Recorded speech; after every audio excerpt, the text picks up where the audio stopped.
off with a bit of a recap, shall we? So, we'll keep these going from last session. So, let me get up my notes and let's make a start. So, for everybody who is tuning in who missed last session, and to get our players back up to speed, let's do a quick recap of what happened in our last session. So, our players, the illustrious crew of the SRS Eclipse, are stranded. Their ship has crashed into a malfunctioning landing bay of the Ravenloft, a monolithic Gothic cryo colony ship on an unknown mission. They have ventured into its halls, eventually finding themselves within a set of slums below a colossal failing reactor. At the entrance of the slums, they met a curious figure, a vulture-like Aarakocra scrapper called Rend, who was shuffling through a pile of scrap. Kai was able to make a deal with him. In return managed to get hold of a broken weapon, which Gizmo has repurposed into a plasma cutter.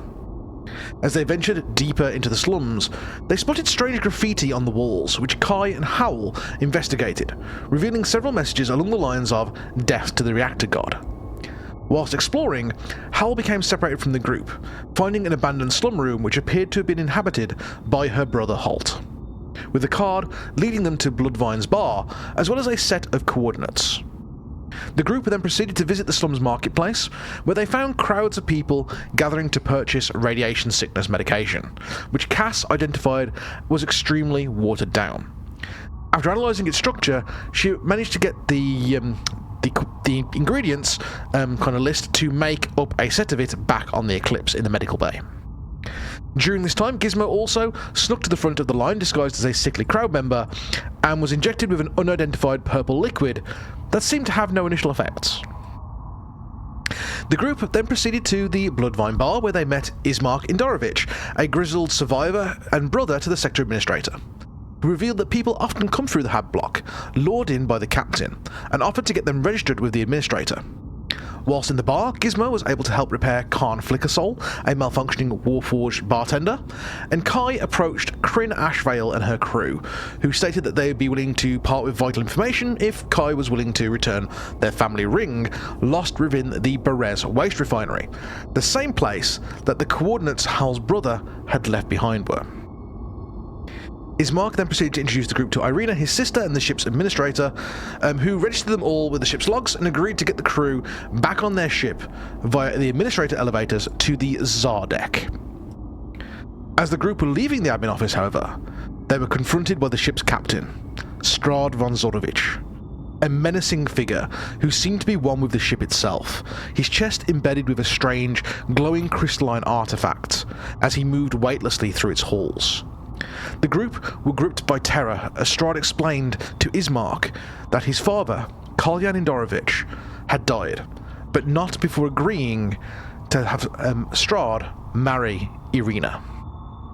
Strahd has given Ismark and Irina 10 days to grieve the loss of their father before he comes to collect her for the wedding. He's removed both of their administrator accesses in effort to stop them from running from him, instead giving the control of the administration of the sector to Bildrath Cantemir, the successful but extremely shady market leader. After Strahd's departure, in an attempt to gain some leverage over Bildrath, the party ventured to the Chapel of the Drained, a church on the outskirts of the slums dedicated to the Nullspark, the god of the reactor. Kai, hearing a strange voice calling out to him, separated from the group, sneaking into a secluded section of the chapel, where he encountered Doru, a wretched wreck of a figure, gaunt and pale, with a mechanical skeletal exoskeleton, keeping them moving and alive. Kai tried to help, but was unable to free Doru, due to a strange uncontrolled aggression that seemed to come in waves when he got close. Kai left, but not before promising to return to free Doru. Meanwhile, in the chapel, Hex had an altercation with the priest, who explained that what Bildrath was after was a way to survive and control the transformation. But in an attempt to fire a warning shot to intimidate the priest, who rapidly moved to block the shot, there was a misfire that caused the priest to be killed. Hex, Kai, Howle, and Zarek went to reconvene outside of the chapel, whilst Gizmo and Cass investigated the room where Kai found Doru. and with Cass finding several files left behind under the name of Dr. Raziel Solstran, a member of her ex-research team from her home planet, who had disappeared a long time ago. Gizmo, inspecting the systems holding Doru in place, including the change which seemed to act as both a prison and a life support system, started to investigate the machines holding him in place, and our session ended as Gizmo was reaching towards a shiny piece of wiring attached to the system holding Doru in place. Meanwhile, Cass was lunging to try and stop him. So, that is where we got to at the end of last session.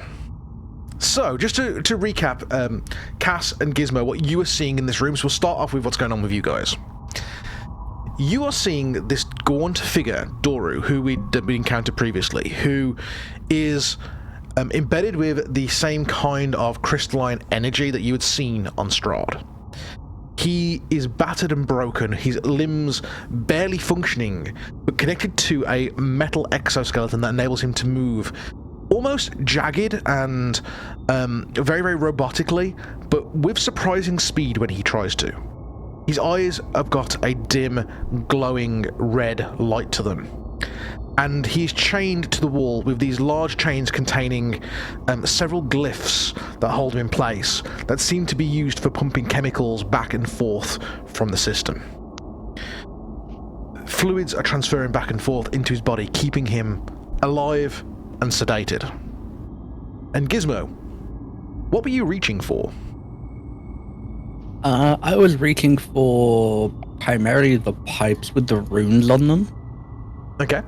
And was there a specific thing that you were looking to do with them once you reached out to them, or were you looking to just inspect? I was just looking to have a feel of them as I got, like, my calligrapher's stuff out to draw. Okay. So that's what you're doing. You're kind of reaching out to inspect them. Cass, as you see Gizmo reaching towards these pipes, what do you do? I reach out to try and pull Gizmo back. Okay. So I want you two to make an opposed dexterity. I'm Warforged. I don't do dexterity. You're saying Neither did Red. So I just want to Is see it just what a happens. dexterity check? So it's a dexterity check for Cass, and it's a dexterity saving throw for Gizmo. I don't fucking help either way. Oh! Fucking hell. Oh, what? 19? They got What? Got even, but Cass was a natural 20. Yeah, I was gonna say that's a nat 20. So, first roll of the session. Let's go. That's insane. Oh, yeah, no, it is. So Nice. Gizmo, you start reaching out towards these sigils, and as you do, Cass kind of jumps behind you, and after seeing you crash the lift as you arrived in the sector, just grabs you around the waist and pulls you away from the pipes. Can I struggle? No, Gizmo, we can't risk freeing him yet. It's not safe. Well, as you pull him back, you just hear like the clinking on the floor as the pencils and the paper fall off his lap. Yeah. He doesn't say anything. Also, think of yourself. It's not safe. He's asleep. He'll be fine. If he I wakes up. just want to see the runes that are attached to this and see if they have any meaning or if they're decorative. Don't pull them. No pulling. That's what she said. Sorry. Yeah. Sorry. Right, yeah, Okay. I can't let you. I'm sorry.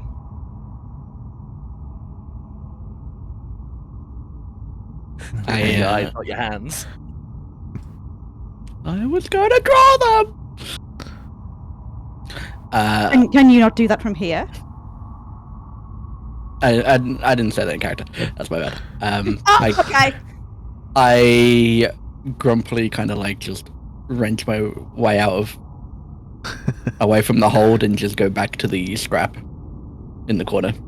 Right. The bit that's separate from where Doro's held, yeah? Mm-hmm. Yeah. Okay, so you make your way over and start working your way back through the scrap. Cass, what are you doing? I'm keeping a watchful eye on Gizmo. I'm also keeping an eye on Doro. Okay, so Doro seems to be he doesn't seem to be asleep, but he just seems to be inactive, is the only way I can explain it. Almost like he's I mean, this is gonna sound a really, really poor explanation, but you know those motion sensitive Halloween decorations? He's kind of like that. As soon as people are nowhere near him, he becomes inactive. Okay, Gizmo, do you want to roll investigation on the scrap and see what you can find in there? Yeah, I'm gonna continue where I left off, and just try and find like the best parts of things. Yeah. Okay, so that's 23 on investigation, nice. So you're kind of working your way through the parts that are there, and there isn't a huge amount of mechanical equipment there. There's a bit of, there's like a welding torch and like a soldering iron and that kind of stuff.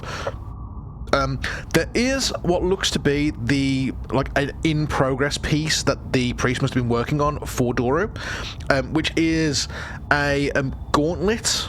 It's like a thin mechanical piston attached to a plate, like kind of goes round the forearm and then connects to the hand with like a set of braces for each finger.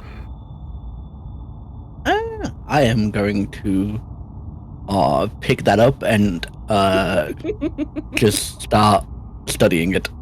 Okay. So it basically it's just classed as a crude item at the moment, but it's just a crude mechanical arm that you've got hold of. Mm-hmm. But yeah, you can use that for study, how you see fit. I will then proceed to like, while looking at it and like pulling at like different screws and different parts of it, I will then just kind of like walk out the room. Okay. And you can make your way back to the group, yeah? Yeah. Okay. Cass, what about you? Are you returning to the group, or are you still in the room? I'm still in the room at the moment. I do return to the group eventually, though. Okay. Can I have one more look around, see if there's anything? Yeah, of course. Yeah, roll an investigation. Ba-ba. Investigation. So you have a dig around the room to see what you can find, and you can find a lot more of the files that seem to have Raziel's name on them, so Dr. Solstron, but a lot of the files are redacted, so a lot of them have been heavily deleted. It looks like whatever process that the priest was working on, he has tried to hide before. Right. I'm gonna put all of these in my pack. Okay. I mean, we can also have like the mental image of me like opening myself out like Bender and just chucking him inside. Yeah. You just got like a hatch on your stomach, just. Yeah. I like the difference between like you got like Cass and Gizmo together is like Dexter and Dee Dee. Yeah. Yeah, kinda. Yeah. What are you doing in my laboratory? I'm le What does this button do? Yes, it's alright, Starry. I will introduce you to Dexter's lab as well. Oh my god.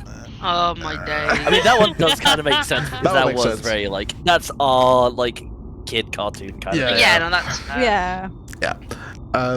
So yeah, chat. We were discussing before the stream that Starry didn't know who Keanu Reeves was. It's okay, we disowned her. we almost said Yeah. Throw her to the walls. campaign. Look, we took psychic damage hearing it. Now you Yeah. need to take some back. I reckon. Just the first message out. What? Okay, so Cash, you eventually do make your way to meet the group outside. So obviously you're all out in the kind of the chapel courtyard essentially, which kind of leads back down into the slums. So what's around? You've got the chapel itself behind you, and kind of like a little bit of what looks to have been kind of like a makeshift graveyard. But it looks like the graves are more like waste chutes that they're setting the bodies down when they kind of get them in. That are going down to a lower floor of some description. The chapel itself is raised slightly from the marketplace, so you can see kind of the bit of the marketplace underneath you. What are you guys doing? Also, as well, there's the big lift that leads up to the reactor as well there as well. So I know, Cash, you wanted to go up to the reactor at some point. Oh, yeah. Cass wants to become fizzy in game as well as real life. Yeah. So, Hex is kind of. Do we know that they found Doru then? Because I haven't been in the lab. Yeah. Me and Hex were looking for the guys. You and They're not Hex fighting. don't. Howle, you were with Kai, and he did explain to you at the time. He did say that he did explain that he found someone chained up.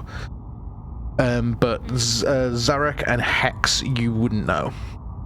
Well, Hex and Zarek would have come because last time they came out of the church after fucking murking the priest, right? And they would have come out to find Howle and Kai playing cards while Kai tries to calm down. So like, you would have seen him like he suddenly has like a fucking crushed wrist and like bloodied knuckles. So you'd probably wonder what was up. Yeah, Hex would have like asked him anyway, like what's going on. Okay. Yeah. Do we want to play that out? Yeah, I would. I'm happy playing that out. Yeah. So I'm assuming like this is all kind of happening like as the Giz and Cass Yeah. It's all, yeah, they're still on their way out to you. Yeah. Okay. So yeah, I'm gonna obviously like approach Kai and Howle. Hey, so yeah, you know that priest? Yeah. Yeah. He's no longer a priest. What, did he give up the cloth or something? Yeah. He gave up something. Maybe not specific in the cloth, but he definitely gave up something. My fault, accidental. Captain, did you fucking murk him again? Yeah, I did. Yeah. I mean, I appreciate shoot first, ask questions later. But Yeah. you gotta hold back a little bit, I suppose. But I mean, I didn't like that place anyway. There was something gave me bad juju. Yeah, bad juju. There's more than bad juju in that place, Captain. There's a door in there, and that door leads to a place I really don't like. His son is in there, and there was horrible shit done to him, Captain. We've got to help him out. Yeah, I mean, he was talking a lot about his son and how he was like the cure or something. It was weird. We'll have a look for you. Don't worry. I've got this, by the way, and I kind of like present them the priest's finger. Mm-hmm. Well, I got you to the finger. Yeah, no, I was thinking about it. Yeah. So, well, he had beef with Bildraff, right? I'm thinking we can use this little shingamadingadaboobidabob. Right. To maybe make some curry. Yeah, you got it. Yeah. What exactly are we planning to do with this Bildrath problem? Shoot first, ask questions later. Okay, no. How about? Yeah. Why don't we ask questions first this time? Yeah, And I mean, let me do some talking. Because okay, look. I had something in mind. I'm thinking if we can play this as, you know, we're on Bildraff's side. Look, we killed the priest to help you. It's a kind of a hi, this is us. Yeah. By the way, we heard you had a problem and throw a finger at him. Yeah. Basically, and then we'll pull the rug from under him. Yeah, there you go. You'll still get to do the shooting, I promise. Let's just let's get some info first, yeah? Yeah. At this point, Cass and Gizmo just turn up. Yeah, we turn up. Okay. Yeah. How things go on downstairs, guys? Wait, you entered the door? Yes. Please tell me you didn't hurt him. I didn't hurt him. We can't let him free yet. We need to make sure that he gets some sort of cure. Yeah, I'm on that bridge. 100%. Yeah. He's very, very dangerous. Yeah, you're telling me. And then I show my my completely crushed wrist. Oh! You even Okay, that wasn't in where it character. doesn't belong again. Maybe he's just like me. Maybe he's just not in control right now. He needs to be kept where he is for now. Is there any way we can look after him? I mean, he doesn't seem like he's fully alive, but he definitely seems like he needed something to survive. Is he going to be all right on his own? Oh no, I'm not seeing him. From what the priest is saying, looking at my notes, I don't think I have it in my notes. I think from what the priest was saying, he needed to feed him or something. I'm not sure. The conversation was getting confusing, and that's when the gun started talking. To be honest. It would have been helpful to know these things. It is hard to However, talk when you've got a bullet in your face. Through your face. Hey, look. In my defense, he shot first at Giz. So Wait, what? he tried to shoot Gizmo, which is why I shot him. Okay, fair enough. Wait. Yeah.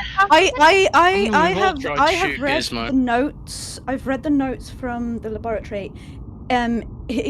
He needs to. Hang on. Do I still have the bits and pieces from down there? Actually, this is out of character. Sorry. Yes. So I didn't have it on mine either. yeah, you brought the notes up with you that you got from there. And there was the note that you found last session, which basically said that he was on a life support thing. Yeah, I also took a suppressant. So I take what's left of the suppressant left. If I can replicate this, we can keep him in a state that he is while we work on a cure. Great. Genius. That's Yeah, fantastic. Doc. I left a bunch of I didn't know what would help him, so I grabbed a bunch of the alchemy shit off the table. Right? Did it look like he drank any of it or used any of it? It did. Well, hey. I guess that'll give us a clue as to what you did. need. Right? The ones that he used, I brought with me. Sick. Good one, Doc. So, Cass, how often do you think this guy needs to take this stuff though? I mean, it's not like he's got anyone around that can give it to him.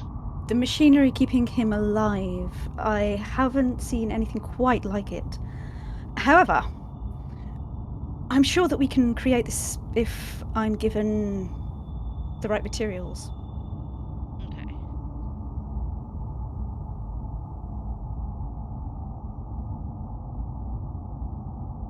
Oh no! Anyway, Howle suggested that we possibly ask Gildraff for I didn't say we some asked.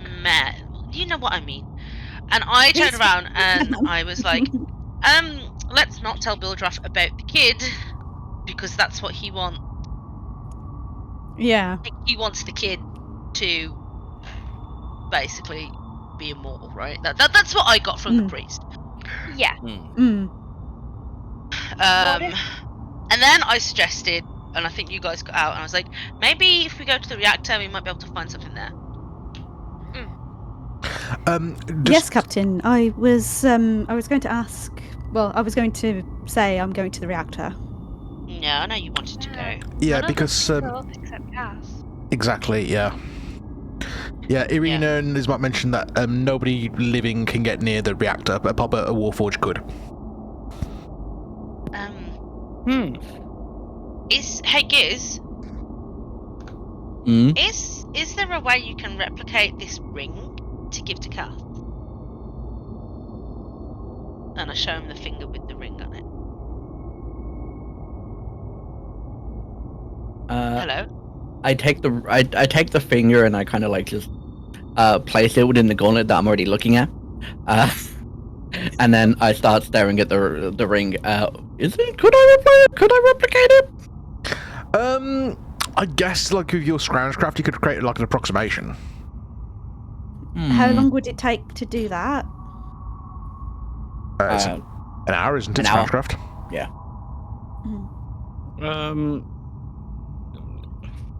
Is Cass going to the Reactor. reactor on her own? Yeah. Yeah, she's the only one that What I'm can. thinking is if you're going to the reactor guarded stone, whatever the fucking dude's called, maybe if you have the insignia with you, it might help a conversation go well. Obviously, we need it for Bildrath anyway. And we can't be in two places at one time unless it can be Giz. You see where I'm going with this? We might have to wait around for a little bit before we kind of go on our duties, though. I'm gonna cast Detect Magic. Okay. So do you want to? I can do that willingly, by the way, Giz.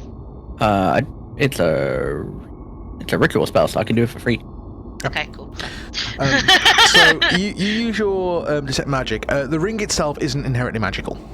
It's like an insignia ring. Oh, perfect. Then yeah, I can easily replicate this. I will very quickly run off back into the room where all the crap was and grab everything I can to begin replicating the ring with Starcraft. Perfect. Okay, and do not be offended, but Cass follows you straight away as you go back down. That's fair. We want to wait around for a little bit, and then we can go around. Hey, how about a game of cards? Yeah. You could take a short rest. Sure. Yeah. Kai's been teaching me. I don't know how cards work. You sure you want to play a game of cards with With Pirate what? With guys? who? Hey? What's the problem? And what about me? I'm a pirate, bro. Come on. But You it's know just this. for fun, right? Just so I can learn the rules, please. Fun. Money on the table? No, come on, I mean, let's go. Guys, I can't get my card sheet open. I had to refresh the page, to be fair. Yeah, Okay. Yeah.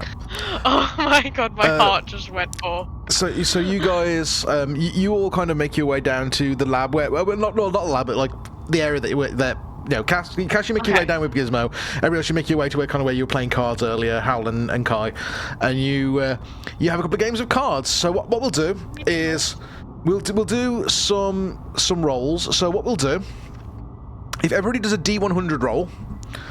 And how do we do that? So everybody dictates. So how, are you gonna play for like a gold a round? I wouldn't say gold. I don't have a gold, bro. We got credits, haven't we? I've Gold got credits, sorry. 28.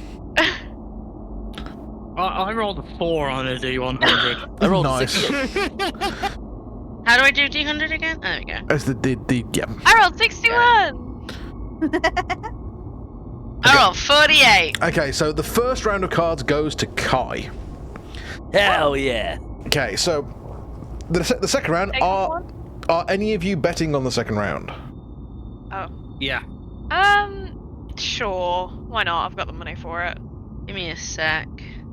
I'm trying to see how much gold I have quite a bit of gold, actually. It's no fun if there's not coin involved.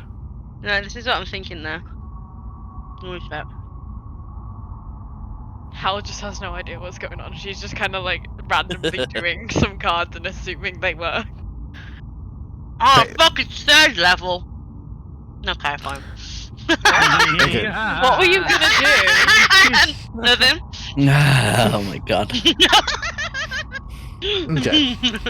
So you can. Can I use sleight of hand to give myself an advantage on the D100? Yeah. Can I use why not? deception? Can I use deception? Because I'm a very No, good at it wouldn't. Okay, you don't understand the cards though, so you wouldn't know what to lie about. Oh, bollocks. I could Yeah, use see, I have a proficiency in the playing card set. Yeah. Oh, She could performance her way through I no.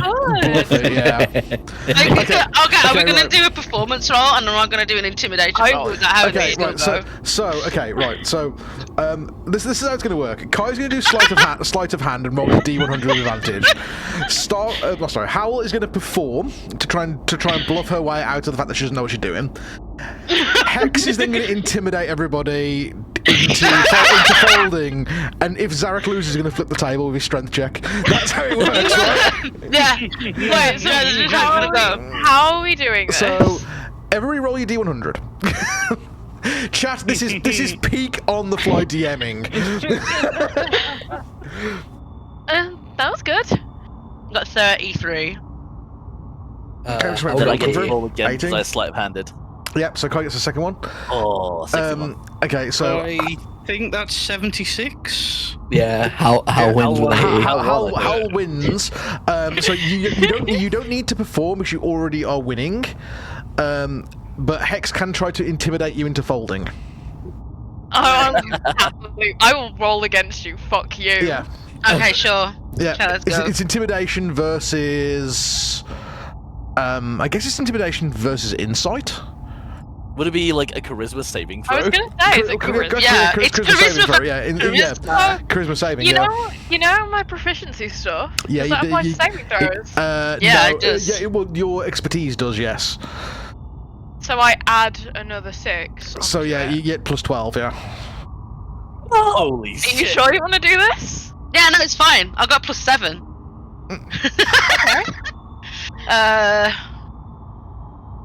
Let's go then. Let's go. Rolls. Oh. Okay, so I got a 2. There's an extra 6 on top of yours, Howle. That's missing. Oh, so Howle wins, yeah. Howle wins. No, you get no, 20. no, I added it. I added I it. added it. I added it. Oh, yeah, no, Yeah. she did, yeah. Yeah. 6 on there. Cool. So- Yeah, Yeah. so Just Hex, saying, if anybody thinks this is Wait. worth it, we do have rerolls. Yeah, I was gonna say, how you still have a Can I? reroll. Can I? you can. For the sake of cards. Okay, reroll. Because So- I'm adding my 6s just I have a question here. Because Hex got 33. Oh! Oh! Oh! Okay. Ooh. Oh, Equal now. Yeah. It goes to. Drumroll, please.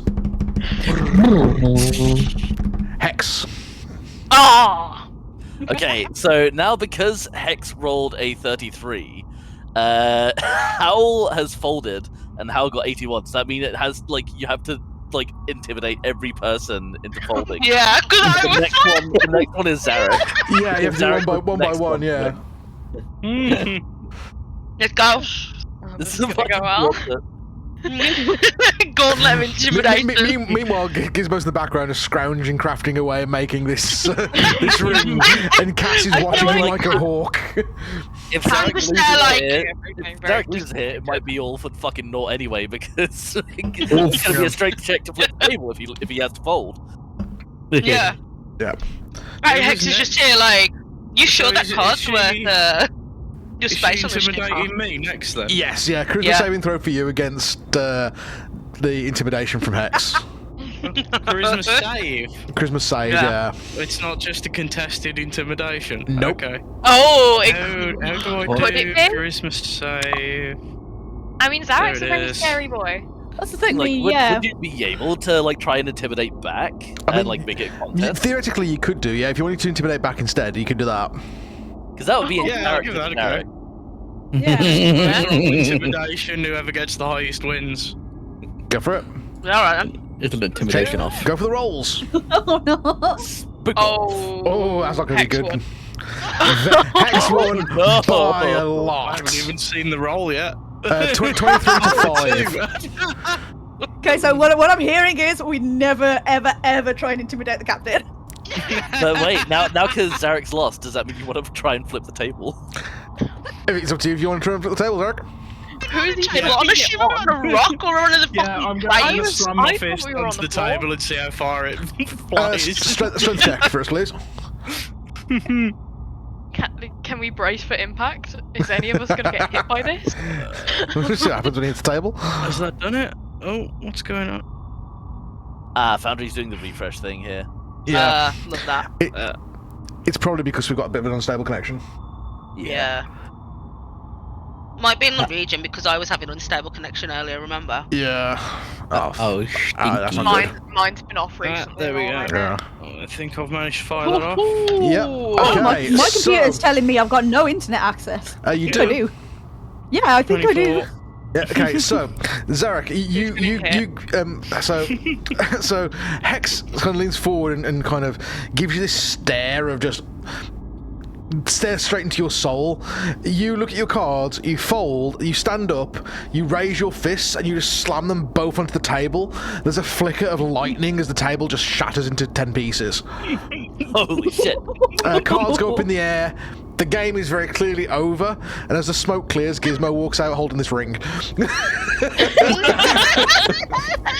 a great segue. Tonight, Captain Hex, I'm gonna be. Yeah, exactly what was in my mind. Tiny furry Gandalf. Wait, no! Gandalf! Do it. I'm Pandalf! Yeah! Pandalf! That's a backup character if I've ever heard it. Pandalf the Wizard. Pandalf the Orange. Yeah. Wait, no. Depending on your sexual orientation, are you Pandalf the gay?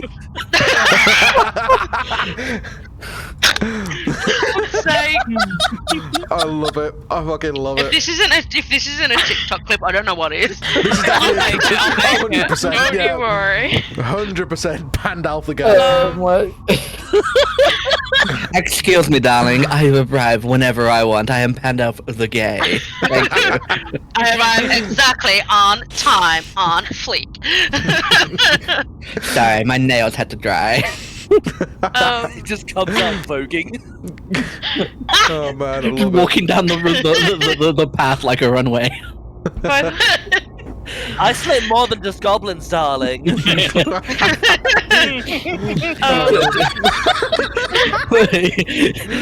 the made up ring on like on the ring finger, and he's holding it forward like yes. Oh my god, that's so good. Fucking metal crying. as the game ends, Zarek has a little fear. Howle just shoots Kai a message, like very concerned, like She just shoots Kai. no. She sends Kai a message and is like, "Is this how cards go all the time?" And he replies, in my experience, yeah. Okay. Oh. So the card game ends. I'm trying to keep things on track. The card game ends. Gizmo appears in the cloud of smoke from holding this ring up, going yes. Okay, right. So. Completely yassified. Yes, Captain, yeah. Oh god. Captain your ring, yes. Thanks. Oh god, Right, that hurt. Serious faces. Serious. Okay, breathe. Got it. Get the giggles out.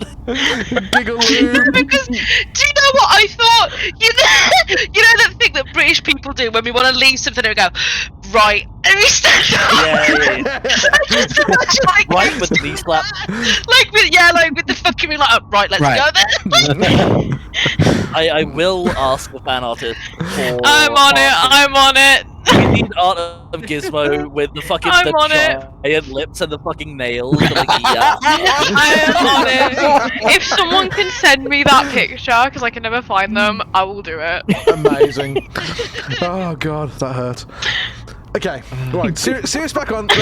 Let's make some progress. Right, let's get to it. We are like an hour in, and we're still in the courtyard of the church. Fine. Game of cards though. Yeah. We did. It was so good. Okay, right. So you've got your replacement ring now. Yeah. So, Cass, are you sure you're going to be okay on your own up there? Don't worry, Captain. I'll be fine. I want you. Howle, Yeah, can you send her a message every hour for me, please? of course. Oh, my face melts into a little happy smile for a second, and then I regain my composure.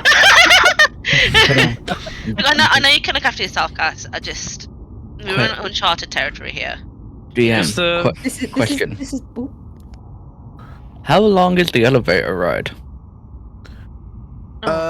It's only short. It's only like a 5-minute journey. Perfect. Cass, the ring lasts an hour.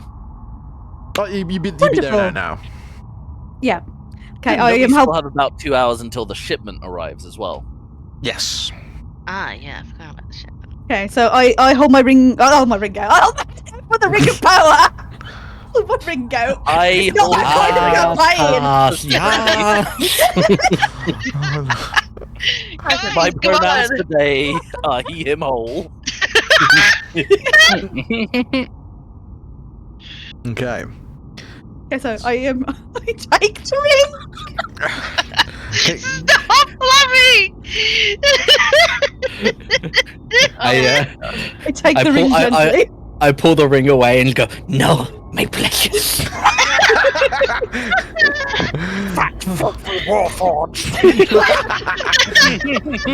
I stole it from Gizmo! Oh my god, it's so... A look of anger washes across Cassie's face. She lunges for the ring. Oh my god. Precious, no! You didn't know I had a It's golden not precious, green. did you? Okay, back No, I did not. Meanwhile, Hex is there with the one true ring. Share the load, Gizmo. Share the load. I mean, that definitely sounds like something Gandalf the Gay would say. Oh my god, you wanna share your load? Oh my god. So this part's being Like, it all called comes back. Strahd of the Ring or something like that, right? Start of the This is ring, gonna be a 100%. I give Gosh, give Cass the ring. I take the ring. At least take me out to dinner first. Gosh. Enough, Oh, stop man. it, all of ya. I mean, Is you this have your no character? idea. me! You have no idea what my hair can do. I'm just saying. I didn't peg you to do that one. Yeah, but she will peg you though. I will peg You you. didn't peg me at all. Right, moving on. Cass is going up the I mean, list. Where are considering we the height going? difference and that sort of stuff, you're literally been like she's walking around with a stuffed toy attached to her crotch. No, science grave, let's go. Oh Stop. my god. So Oh, Cass is God. going to the lift. What are we doing? Yeah, I've gone to the lift. I've got the ring. You guys Right, can go she's and do fucked things. off. Okay. Yeah. Okay. So I would actually like to explore the market to see if they're selling any weaponry. Yeah, Okay. I'm happy going market. Well, what we'll do then is we'll do the reactor section with Cass, and then when we come back to it, we'll do like you guys have been on a shopping episode, and we'll gather like we'll get you all to do investigation rolls to see what you get. Yay! Hell yeah! That makes sense. So, okay, so you guys all make your way down towards the marketplace. Meanwhile, Cass, you go to the side of the chapel where there is the lift going up to the reactor. Okay. I also do just a little look around just to make sure Gizmo's not trying to come with, because I don't want Gizmo to get hurt. You glance around. He's not following. Okay. Okay. So let's move on to the reactor, and we'll do that section first. Okay. So you climb into this lift, and it is a open-sided lift, but with like chain around the outside. So it's like one of the ones that you kind of pull the door shut, and it's got the kind of the crossed-over metal beams that hold it all shut. So you guys are still reading chat.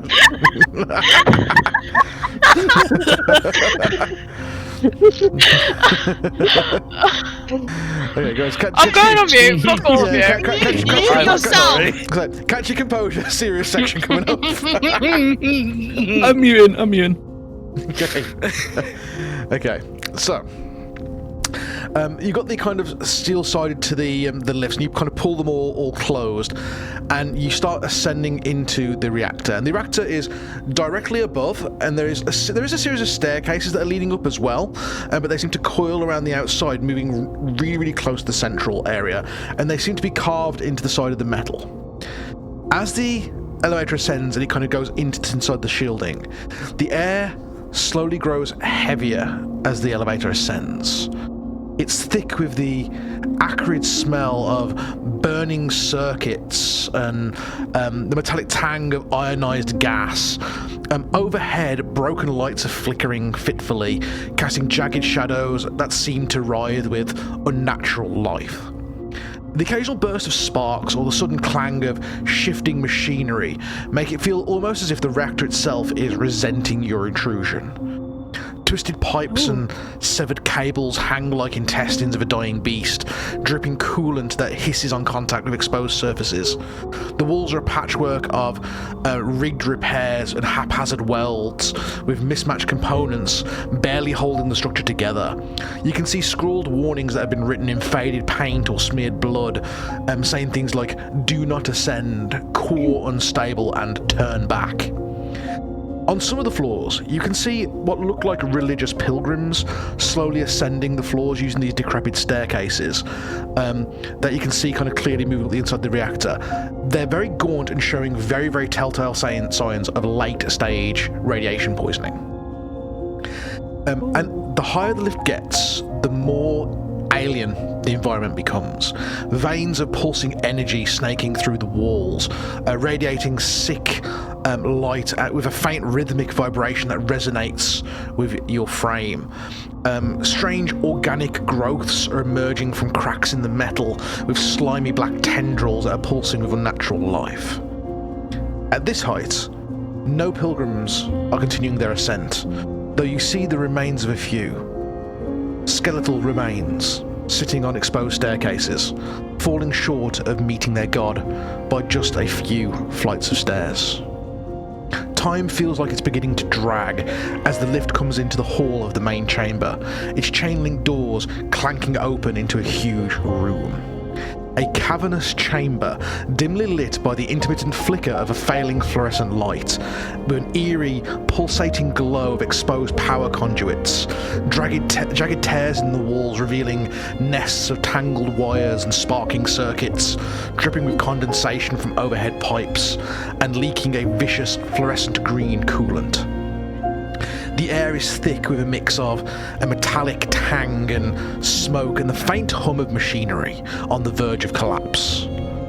At the heart of all this chaos is what looks like a broken, warforged robot. Their battered form spread open into almost like a separated skeleton, a grotesque patchwork of crude repairs and an invasive integration into the reactor's failing systems. Once a proud and self-contained sentinel, the Warforged has been reduced to a living keystone, almost sitting at the center of this reactor. Their body is marred by deep cracks and scorch marks, massive cables and tubes snake into their limbs and torso, pumping this life-sustaining power, and control signals into the reactor systems.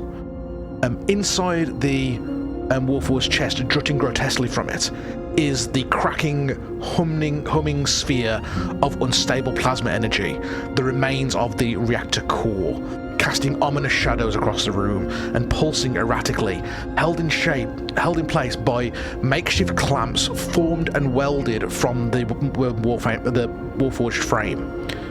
Their optics are dim, flickering blue, forced into this existence as the reactor's last hope. Occasionally sparks leap from their body and they move with a shudder as the entire room shudders and groans.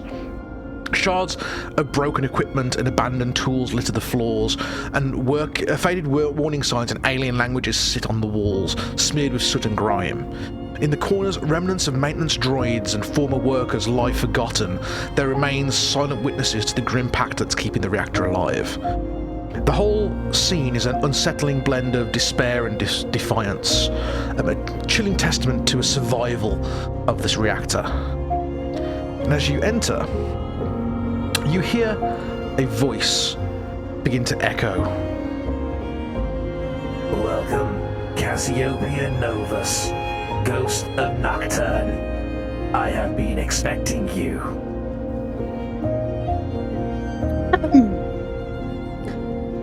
Okay.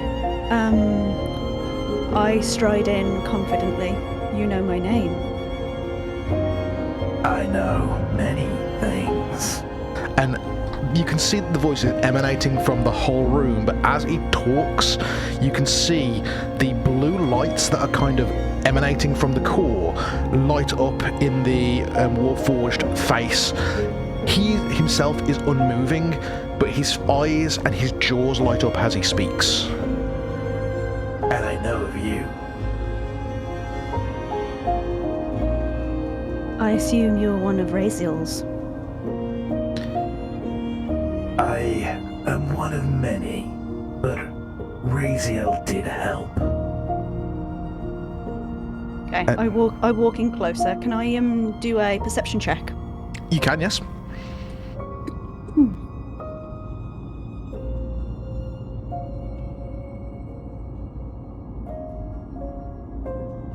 Okay. So you can see that although the actual Warforge itself doesn't look like it was built with technology that you recognize, it looks like it is technology that's existed for a long while. There are the telltale, from your experience working with Raziel Solstran, there are telltale signs of his workmanship. In terms of the integration with the reactor, not so much the actual Warforge itself. The time kind of is a bit floaty in this room, and it feels like a few minutes pass before you hear the voice once again. You are late in this rotation. What do you mean, this rotation? This reality is but a single grain of sand in a vast desert of possibility. In 93.2 of those grains, the ghost of Nocturna arrives as part of the crew of the SES Midnight, 93 days prior to this date. This timeline is one of the small amount of possibilities, where you arrive as part of the crew of the SRS Eclipse. But in 100% of these realities, you make your way here. But the artifact is bound to you by fate, and though you travel across the stars, it sees, it knows, and it draws you back to it, as surely as blood from a wound follows the blade that cut it. I see you are connected to all of these things. How can I destroy the artifact? The artifact is eternal, but within it lies your reflection, twisted and unmade. To gaze upon it is to confront... I'll look away for a second while you say that bit. To gaze upon it is to confront what you were before, what you have become, and what you might yet become. Only in one grain of sand do you survive that meeting. I take it you mean the meeting with the captain? The destined meeting where you will stand at the precipice of your future.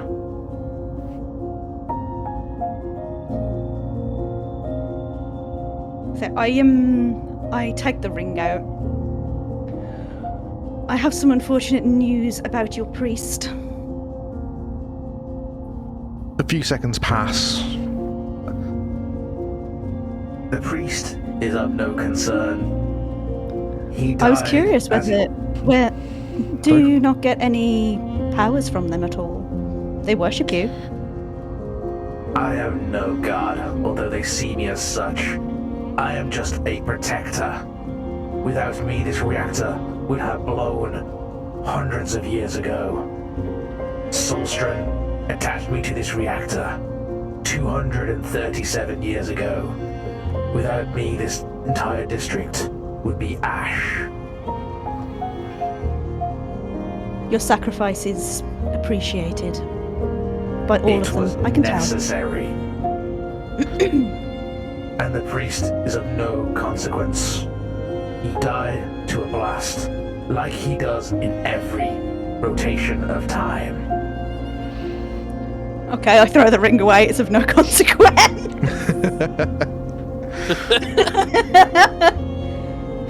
Well, that bargaining chip's gone. I became Pandalf the Gay for nothing. Pandalf the Gay is forever. So what you're trying to tell me is Hex actually didn't fuck up? Got it, cool. A few seconds pass, and you can see, as you're looking around the room, floating almost like dust in the air are small pieces of energy that is floating from the reactor. This sector will eventually fall, but not in the lifetime of the many that are here. You are connected to all of these things. Can you not influence what goes on here? I am merely contained to this room. I see all realities, all possibilities, but nothing outside of this chamber. I'll look at you sadly. I hold my hand out. You must be lonely. I am but a piece of equipment, nothing more. Yet it's a soul I speak to. You feel a warmth of energy coming from the entity.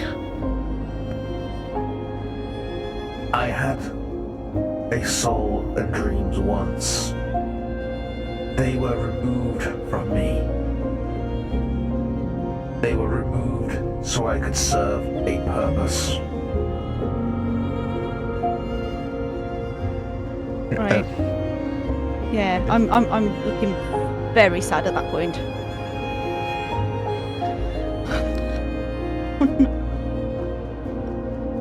And then a few seconds pass, and he speaks out again. So I suppose you want to know why you're here, why you're always here. If I'm here in every reality, then I would very much appreciate it. What name do you prefer to go by?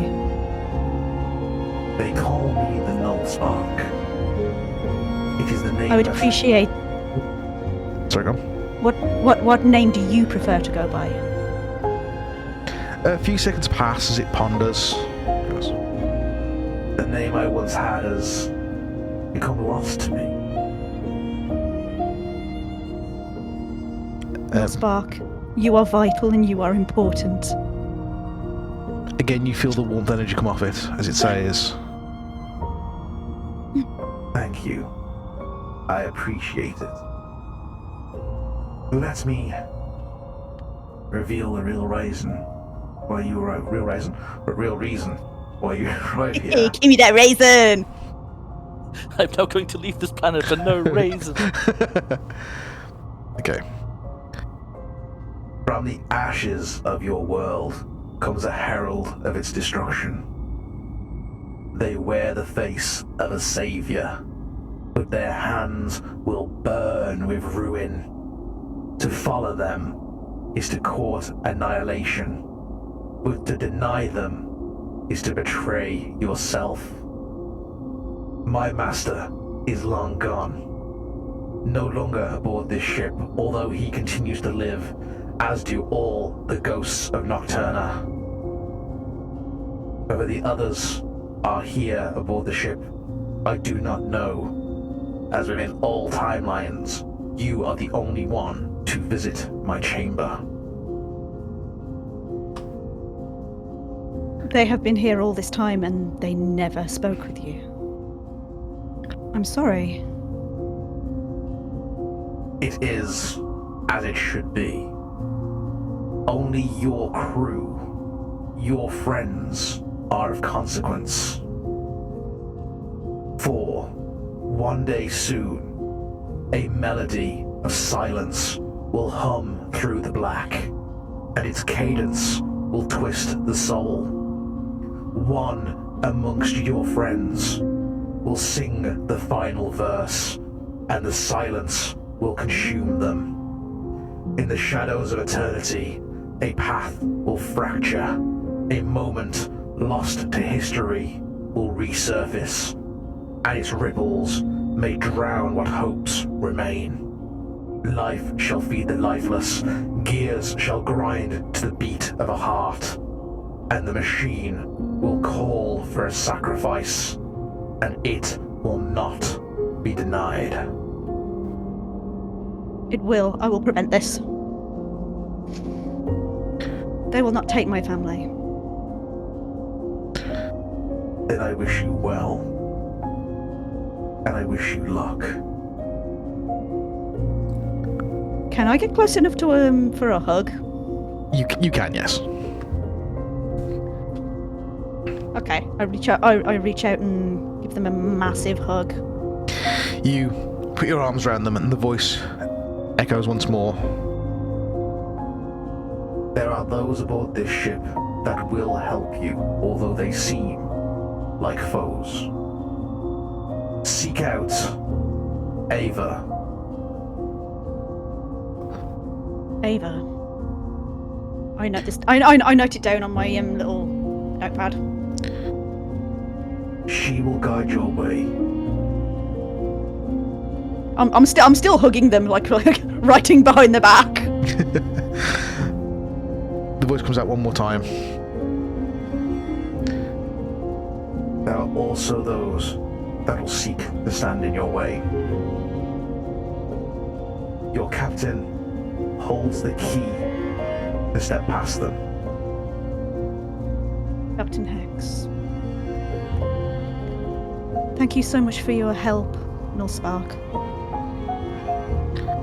Go with the blessings of Nocturna, Ghost of Nocturna. It is my pleasure, as it is within each reality, to speak to you. Is there a way that I could keep in contact with you? I don't like the idea of you being here alone for centuries. Unfortunately, no communications can pass through the reactor shielding. To do so would weaken it enough to wipe out the entire sector. I cannot allow that to happen to the people of Barovia. Then wait, I'll be back. I await your return. Fist bump, and I I turn back to leave. As you step into the lift and close the lift door shut, it speaks out one more time. Remember, a melody of silence will hum through the black, and its cadence will twist the soul. One among you will sing the final verse. And the lift starts up and starts heading down.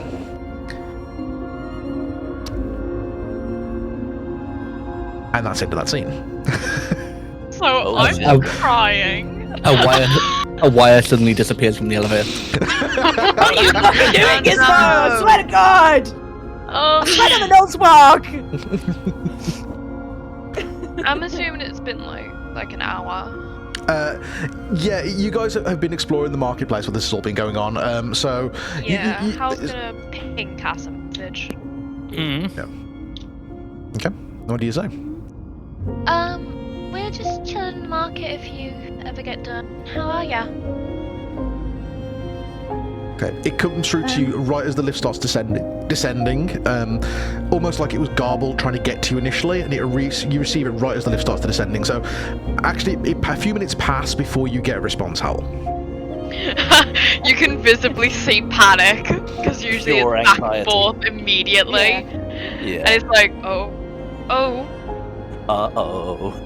All is fine, Howle. Don't Oh, worry. okay. I'll join you soon.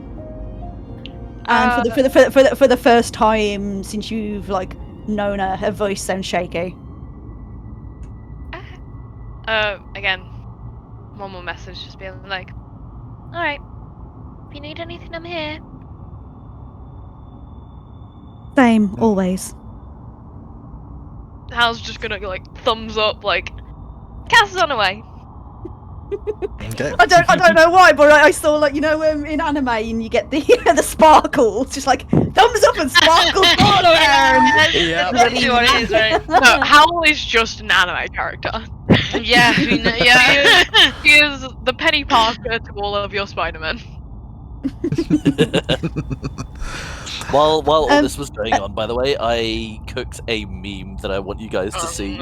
Okay. Wild, could you send over some of the little bits that you set out, because I can't. Yes, I'll send you the full. Yeah, I kind of want everybody to have the predictions. Can we get that on stream? I didn't have music playing for that entire thing. There was music playing. Yeah, Your thing was playing. Your music was playing. What? Yeah. I don't have any music. No. There's the The volume music wasn't tab. playing properly for me as well. I only had the Whispers in the Shadows in the background rather than. I heard the 2 tracks kind of going on, so I just muted the Whispers in the Shadows.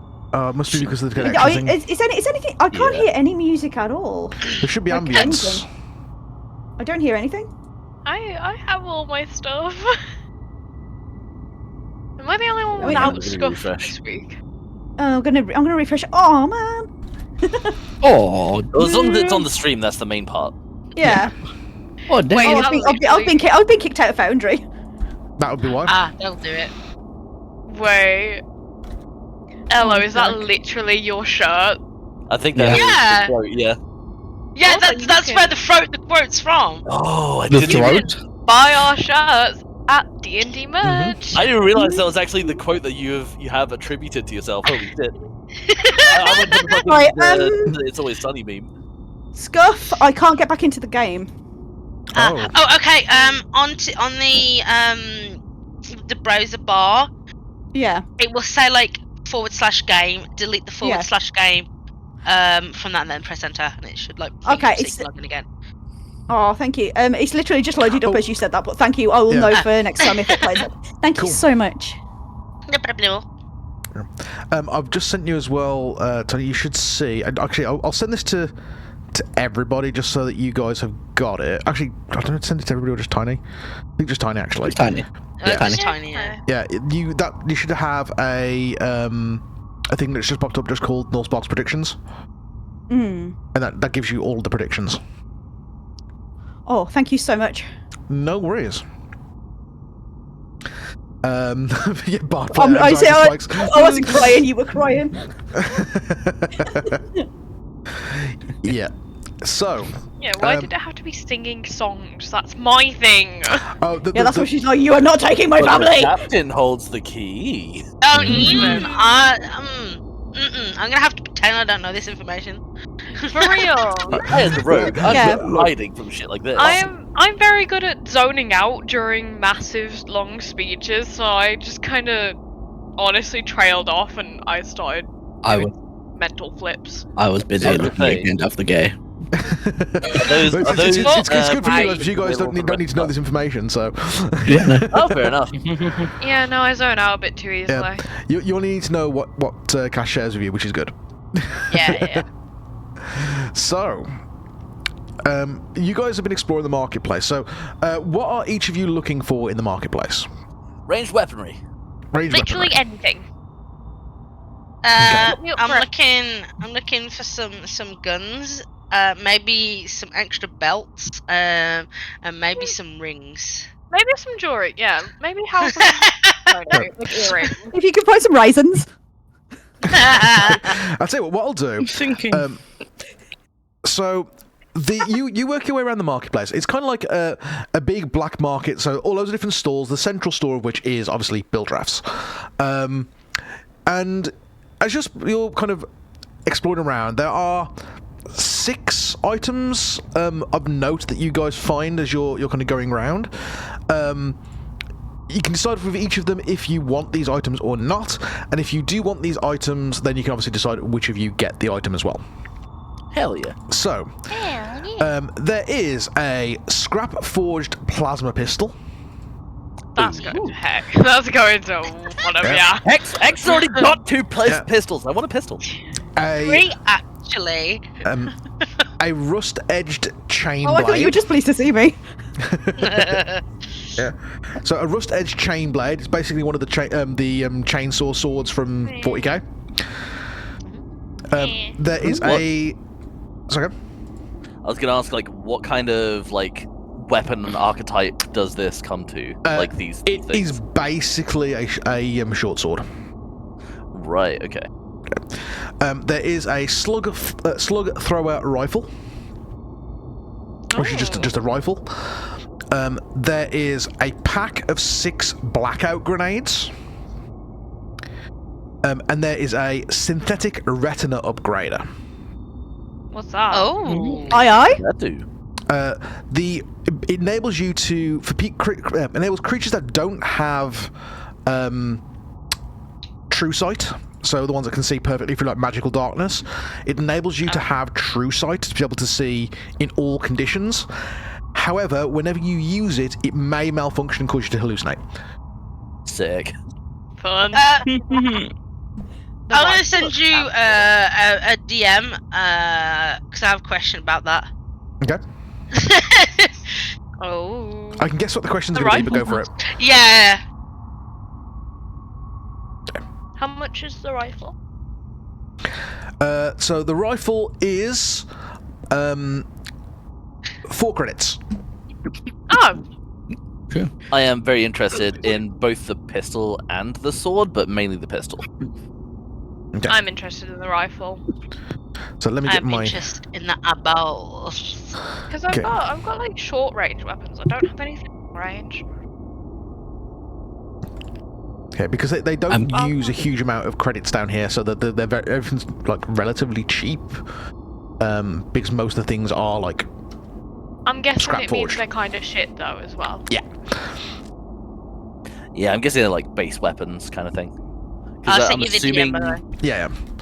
Is the pistol just like a short bow, but without the need for ammo because it's plasma pistol? It's basically a ammo-less pistol, but there is a chance that it may overheat and explode. Oh, Oh, nice. So it's infinite ammo until it blows up. What's the okay. drawback I was gonna of say, like, is it gonna fucking kill me when it explodes, or is it just that it becomes unusable Oh, when it no, it explodes? definitely does damage when it explodes. Ah, nice. It's the plasma pistols from 40k. Oh, nice. Will I be able to tell how close it's getting to overheating? It's a D100 roll whenever you fire it. Fucking Ooh. sick. We I'd like like- these. I would like to take some eyeballs if no one else would like them. Okay, so let me just kind of go through the list of what each of these things are and what they do. So just so you guys know what they do item-wise. So the plasma pistol, it is a standard. It counts as a hand crossbow, but with infinite ammo. But whenever you fire it, you roll a D100, and I'm going to say on a failed roll. I'm not going to say what it is, but on a failed roll, it explodes. The rust edge chain blade is a short sword, but whenever you strike a target, the target has to make a dexterity saving throw or take an extra d4 damage as it chainsaws them up. The slugthrower rifle classes as a standard heavy crossbow, but it uses like scrap metal to like throw scrap metal out instead. So you can just load it with any scrap that you find. Abundance of that. Blackout grenades cause a 15-foot area of magical darkness wherever they detonate. That's pretty cool. And obviously the retina upgrade enables you to see with true sight, but it may cause you to get hallucinations if it malfunctions. See, I'm worried. Like, I really want the pistol, but I am squishy, so I'm scared that it'll just like fucking just close to insta-give me if it goes badly. We've got healers, it's fine. I guess. I don't know. It was made exclusively clear to me past session how squishy I am, so I'm very cautious. You do have more health now, mean- though. You've leveled up. Yeah.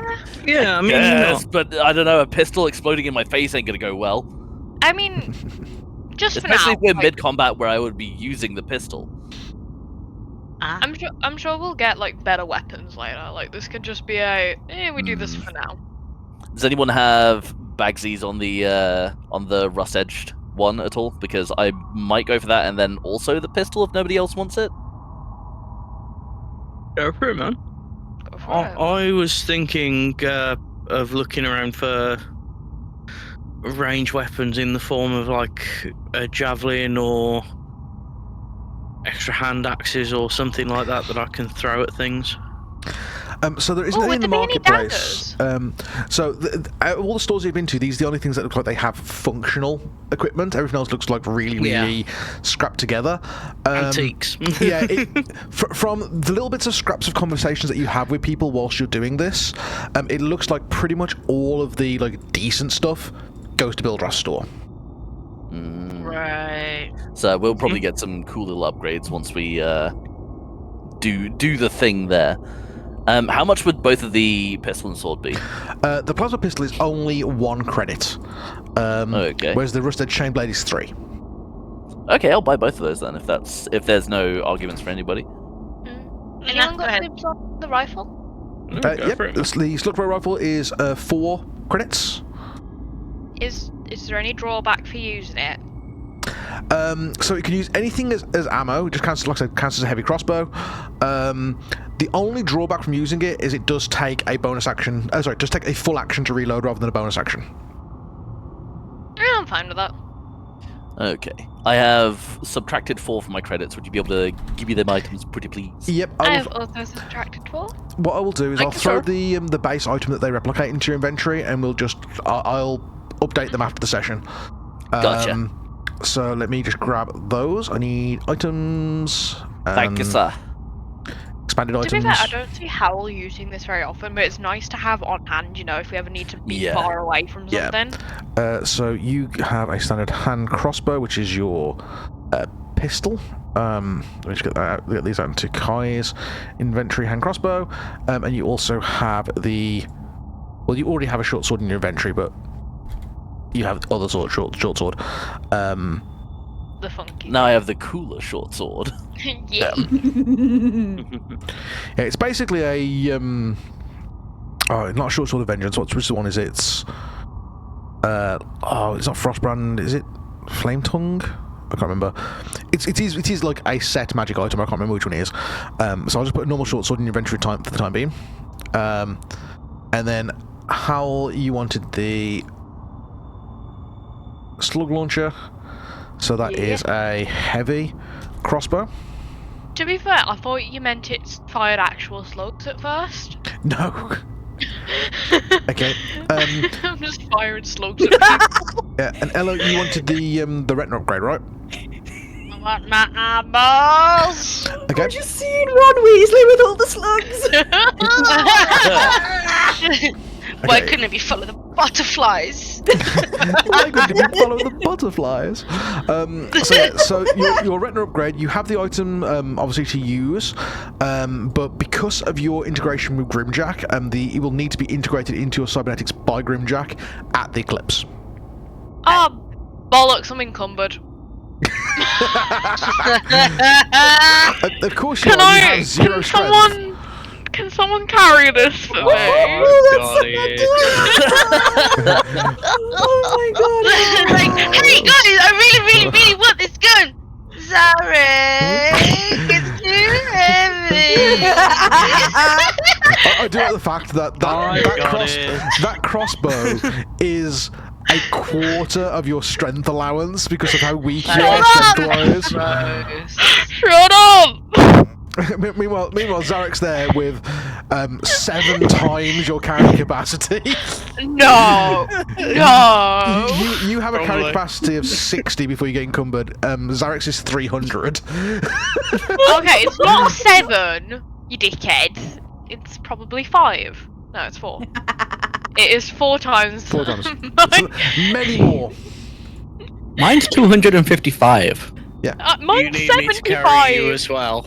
Mine Wait, is where is this? Where is this? I'm curious. On your inventory, top of your inventory, next to where it's pouches. Okay. Wait, where is it in my inventory? It's right at the top. Right at the top of your next to inventory, you have 105. profile. Do I have the least? Oh, your eyeball, sorry. I haven't put it in your inventory. It's classed as a trinket, so I just need to cross it over. I see. Grant me balls. Balls. Excuse me, Mr. Dungeon Master, please grant me my balls. I can just imagine Howle going, Zarek. Am I allowed to use the gun now? Please. Can I have my pew pew? Oh, Yes. that's so funny. The way I just went back. It just like he could actually put you on his shoulders, and you could be like a turret, and you'd be less encumbered. Okay, that's the thing that probably needs to happen at some point. Wait. Is it just me, or does Howle look like Rebecca from Edge Runners when, Yeah, a little when bit. she holds this gun? Yeah. Wait, Imagine the two of wait. you roll up to combat like we're a totem pole. Wait. Sorry, you have 75 total characters? Yeah. Oh, Yeah. my armor weighs 45. Oh no. No, let me just put this in perspective. I have 5 strength. I'm not strong. Just a -3 modifier to strength. I Yeah. rolled. I rolled my a 3, God. didn't I? And I put 2 of my things into it. Oh my god. Holy shit. Did Oh, we're on anybody? an ad break. Yeah, yes. We can carry on the shopping bit while we're on our break. Did anybody want the blackout grenades? Not really. I mean, they'll be useful. How much are they? They are the most expensive item at 6 credits. Gimme. I'll chip do it. in 3 if someone else chips in 3. Yeah, okay, 3 and 3. How many grenades were there? There was 6 grenades. There's Okay, one 3 and grenade 3? each. Yeah, 3 and 3. Okay. Are they 6 credits each? No, 6 credits for the pack. It's like a So 1 credit. like a little bandolier Yeah. with 6 of them on. It's like a pack of apples. Oh my god. I took out 3 gold and my carry capacity went down by quite a lot. Yeah. I Yeah, really? hate this. Yeah, I gold has a hate weight. Gold it. has a weight. Yeah. Shouldn't gold be weightless because we're credits with credit card and shit like that? Yeah. Good point. I will change that. Can it be? Please. Because I mean, like, if it's a bank account, which please, is I a need credit to be able card, to. I need to be able to carry myself. I don't think I've ever had to ask for There you credits for gold to be weightless. Yeah, I'll sort that out. It should give you back. Hell yeah. Let's have a quick look. I have subtracted 3 from my. No, it doesn't give you a huge amount, so I'm though. now at 14. It's quite a lot though, isn't it? It gives you basically Hey. like a pound of carriage. At the moment Wow. as well. I mean, like, I'm assuming we're going to be getting more gold throughout the adventure, etc. Yeah, yeah. So Eventually, it will begin to matter more. It's okay. I can make a bag of holding. Yeah. Please. So you guys like do your shopping for a good hour or so until Cass, you turn up with the group, and you are visibly shaken. Oh, gosh. Also, Yeah, come on, just to clarify, sorry, we have bought the grenades. I have Cool, subtracted yeah. 3 and Hal subtracted 3. Cool. I'll chuck, while you're having this conversation section, I'll chuck them in your inventories. Oh, thank you. Howle just runs at Cass and just Hug. Big hug. Yep, Big hug. I intercept and spin you in a hug. Hey, Doc, you're right. I look around for somewhere to sit down. Okay. Is there anywhere? Sorry, yeah, I'll put these in the inventories. Yes. Sorry, no, carry that's on. fine. Yeah, there is a seated area. Yeah. Okay, I need to sit down. Yeah. What's happening, Doc? Okay, I take a seat. Well, Captain Hex, I have good news. Huh? Go on. The priest was of no consequence to the god, so we're good there. Oh, Hey. see, I knew it all along, guys. Like, God, it's just how great I am. oh, for fuck's sake. However, I maintain that all life is sacred. I know, that bloke was kind of You a are- fucking scumbag, eh? He was a bit of a He was dick. he was trying to keep his son alive. The wrong way about it, perhaps, but He created an abomination. Hey, let's Look. not call Dora that. Look, take it from me. No one deserves to be experimented on. Whatever the purpose was, whatever the reason for prolonging his life, he didn't deserve that, alright? I look away. I What did the reactor god say? Cass? Cass. Yeah, Cass is just looking kind of traumatized for a moment. Or no. No, I'm gonna. A Hex kind of like looks up to her and puts an arm like on her shoulder. Like, hey, you can take your time. We're all here for you, no matter our differences. Yeah, Mhm. we're all As family. as I'm here for you.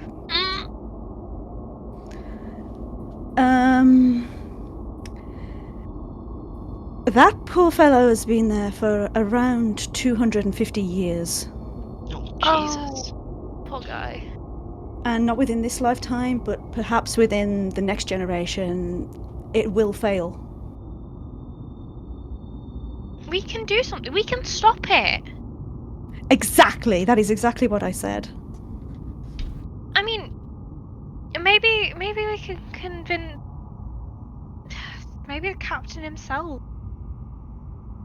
I don't know, but there's something we can do. We can help the reactor shield or get the people out of here before, it goes to shit.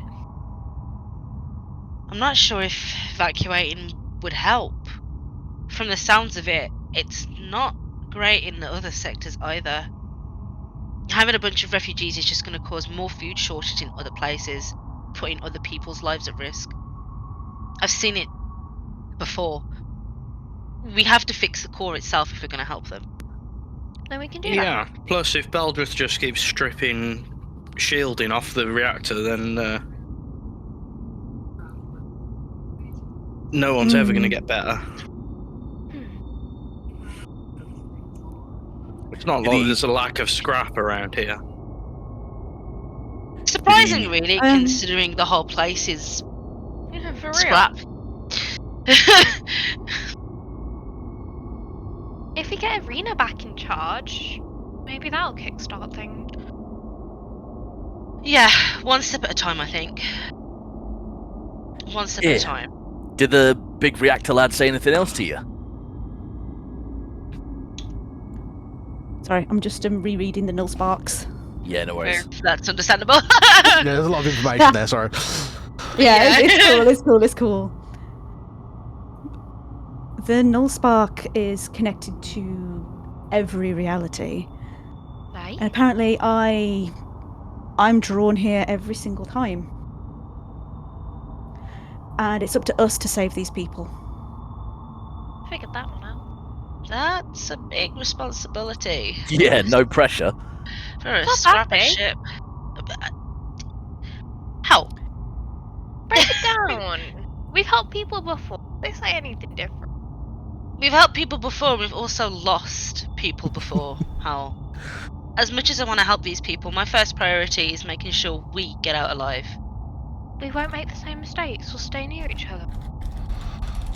And if our paths need to deviate, they will, because it is my responsibility to help here.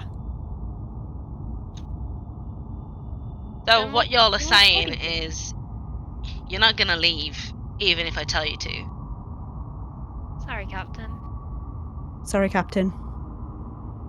Hey, it's fine, that means I stay as well. I don't leave no one behind. Okay, I gather everybody up into a group hug, whether you want to or not. Okay. I jump up from my thing and just start shouting to the, this guy's a genius! The way he's messed around with this gauntlet is, Oh, hi, Cass. I just look around saying, I can hear something, I'm not sure what it is. Sounds like a rat. Sounds more like a skunk Like a to me. panda. So, Cass, you pull everybody into a hug. As you do, I need who of you has got the highest perception? Not me. How? Me? Maybe. I've got really low perception. So I think I've got a +3. I got plus. +0. I have +5. I think it's gonna be It's Kai. Kai. Okay. I need Of you to make course. a perception check. And then I need you to immediately follow it up with a dexterity saving throw. And because you've got a 12, you get a advantage to the dexterity saving throw. Ooh. What? Okay. What's Rolling with going on? advantage then. Good job you rolled with advantage, my dude. So, Yeah. Cass, as you pull everybody into this hug, Kai, you kind of get pulled in, and as you're looking kind of over Cass's shoulder, Radiation. you see a glint of what looks like the end of a rifle. As a Can I shout? Can I shout in reaction? Yes. Look out! Behind us!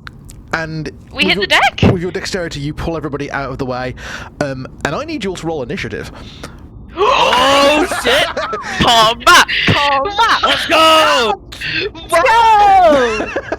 How do we roll initiative? There it is. Found it. And There is no combat enabled. Fuck yeah! There I'm will having be to combat reconnect, Andrew. give me Yeah, a second. Where's initiative? Oh, there it is. Give me a second. It says no Encounter has combat. started. It has just started. And I need to change to maps. So give me a second. Let me in. Wait, did my roll go through? I don't think my Why roll is my went dice through. not showing? I got Yeah, it 16. did. You got a 15. Give me 1 second. Overlay is scuffed. Give me a sec. Kai's got a 15. Gizmo's 13. Hex is 16. I'm 10. Initiative. Who the Where's fuck is initiative? hitting us? Oh my god! Wait, look. We can see. We can see. Is that Caitlin? No, it isn't. Is that my girl? Let Caitlin back in Kiraman. Can I kiss her? Wait, what? Okay. So, Oh, and I watch. let me roll initiative for the enemies. So, I thought we were gonna get some combat today. I was thinking earlier Yeah. we had today. It's either gonna be Bildraff or something else. No sparks connected to the reactor bone. yep. Reactor bone connected to the Ship ship bone. Oh my god, guys! Look at the stream. Look at the stream. So cool. It's so fucking cool, Yeah, right? this looks sick.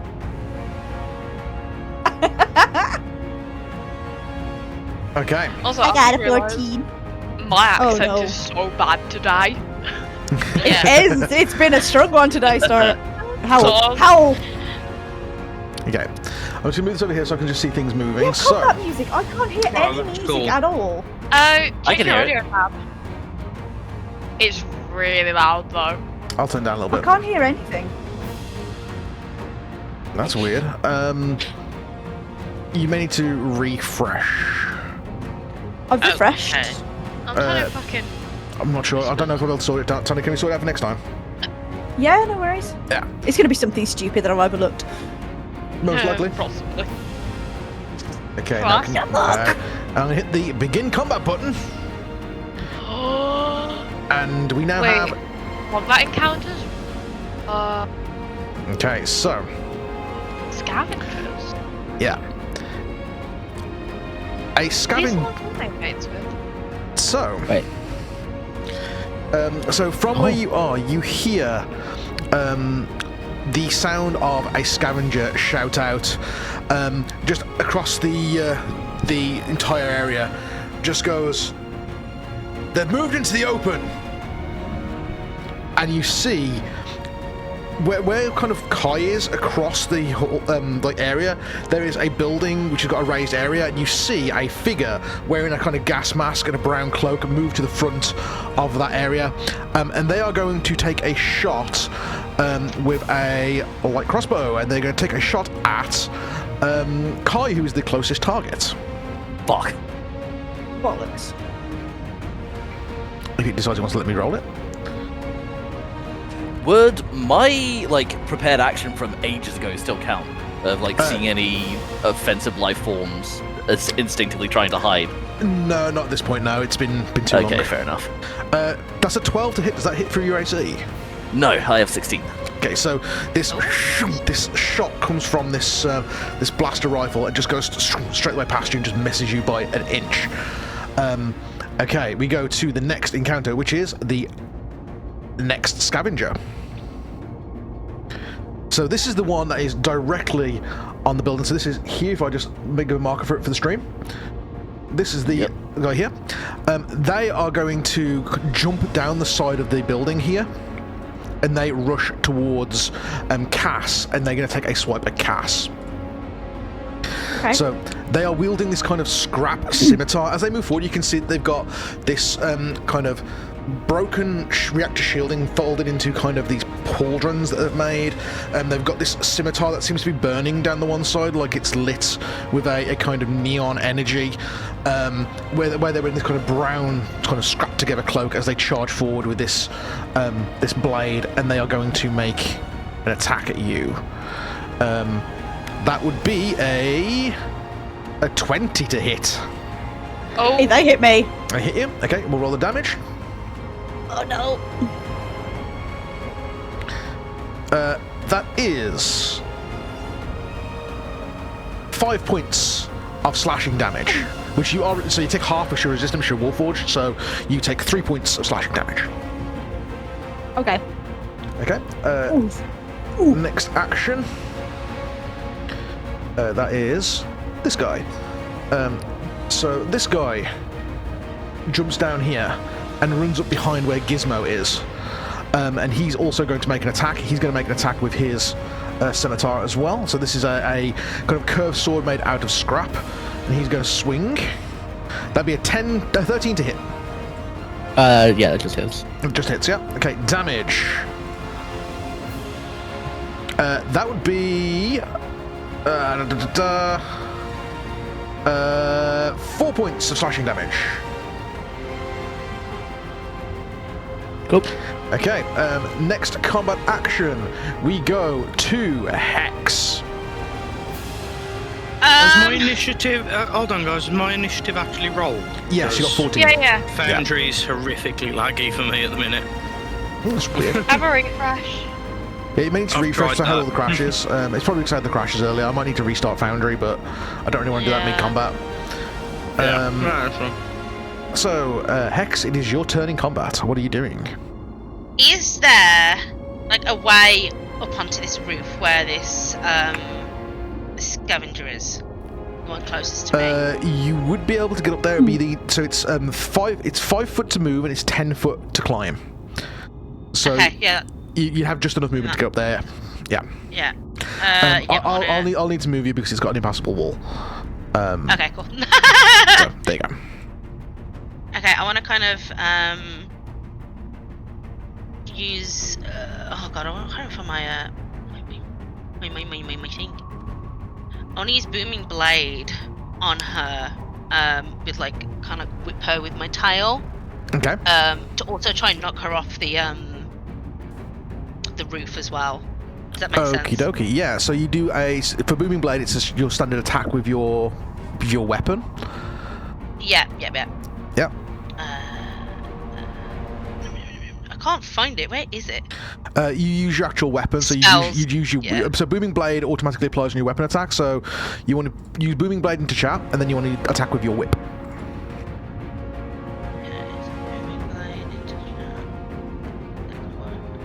Yeah, it does.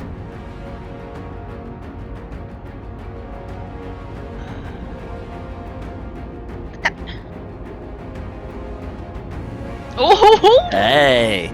Oh, nice. Nice. That definitely hits.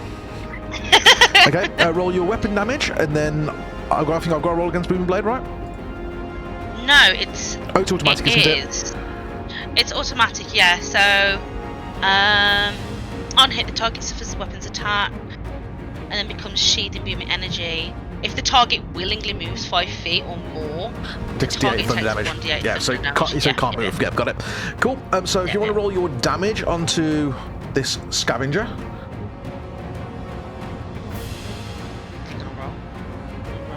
I pressed the roll button. Uh-oh, stinky. Uh-oh, stinky. It no work now. Oh. Hello. I'm not seeing any rolls happening in my end. Yeah, No, it maybe like refresh lagged out. Android. It lagged out. Yeah. Yeah, it just did. You lost connection. Now it's connection established again. Maybe we refresh Foundry. Yeah, I'm gonna refresh Foundry. Yeah. So it's gonna go down for a second.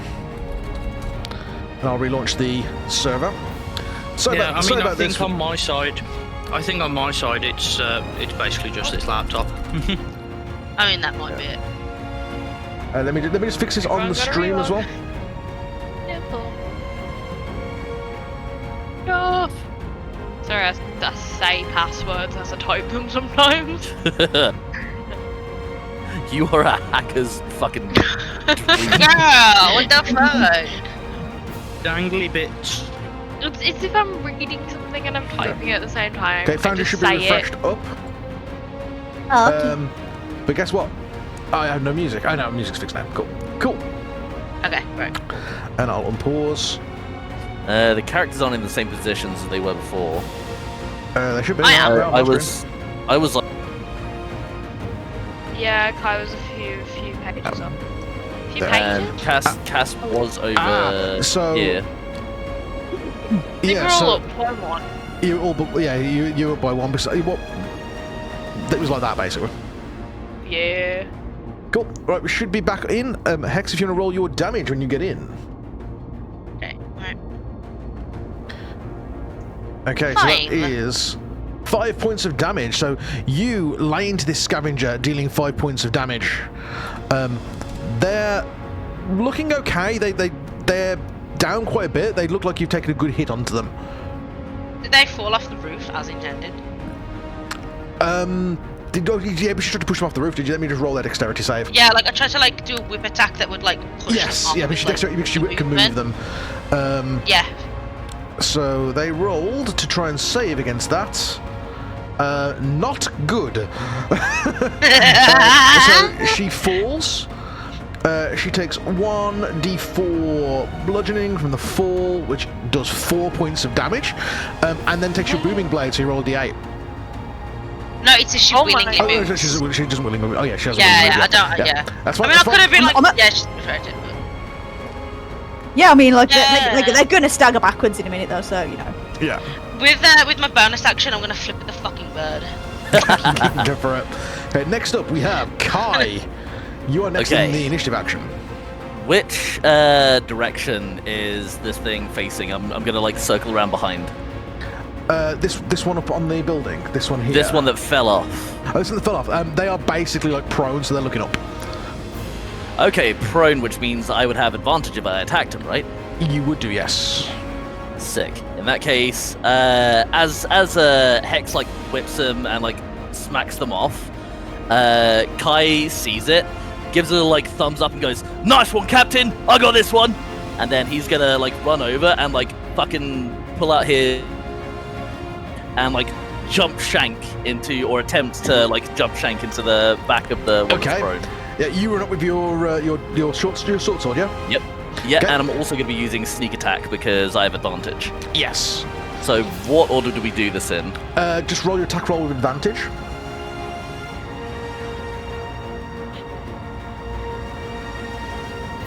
That definitely hits. Roll your damage. Nice. And then you roll So- sneak attack damage on that. So you roll damage and then you roll sneak attack. Gotcha. Nice. I was going to say, you don't need to roll sneak attack, they're very dead. Oh, okay. Yeah, you jump over and you just skewer this scavenger through the neck, and they are dead. Yeah, so like fucking Kai like runs and like fucking does the, you know, like when Link does the jump attack, the fucking but, like Yeah. that with the fucking downward stab like into their fucking neck. Nice. Any bonus actions?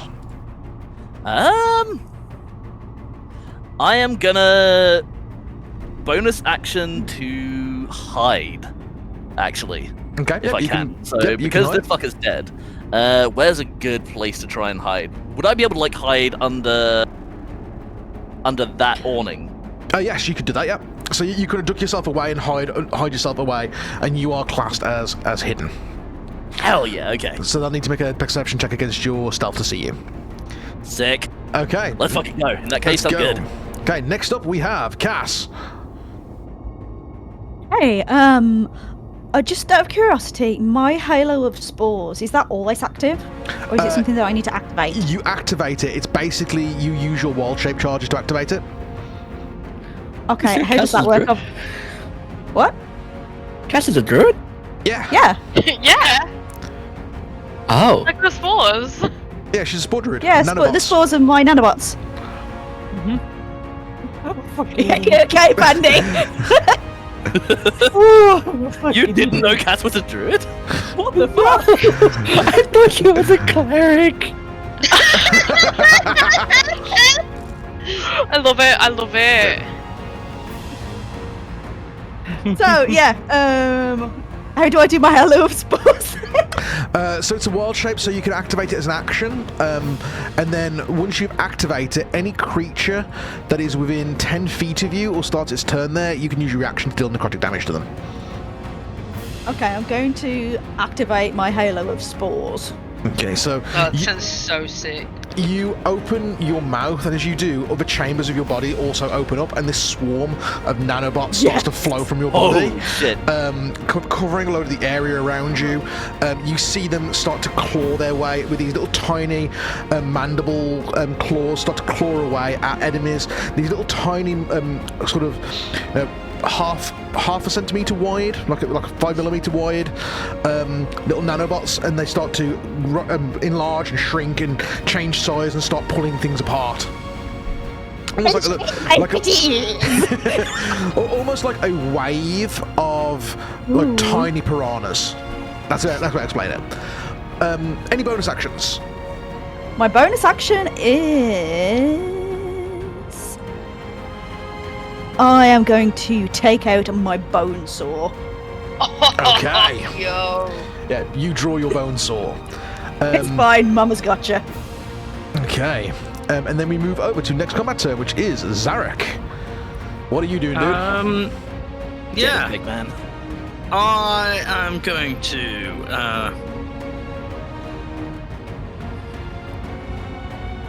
I am going to rage.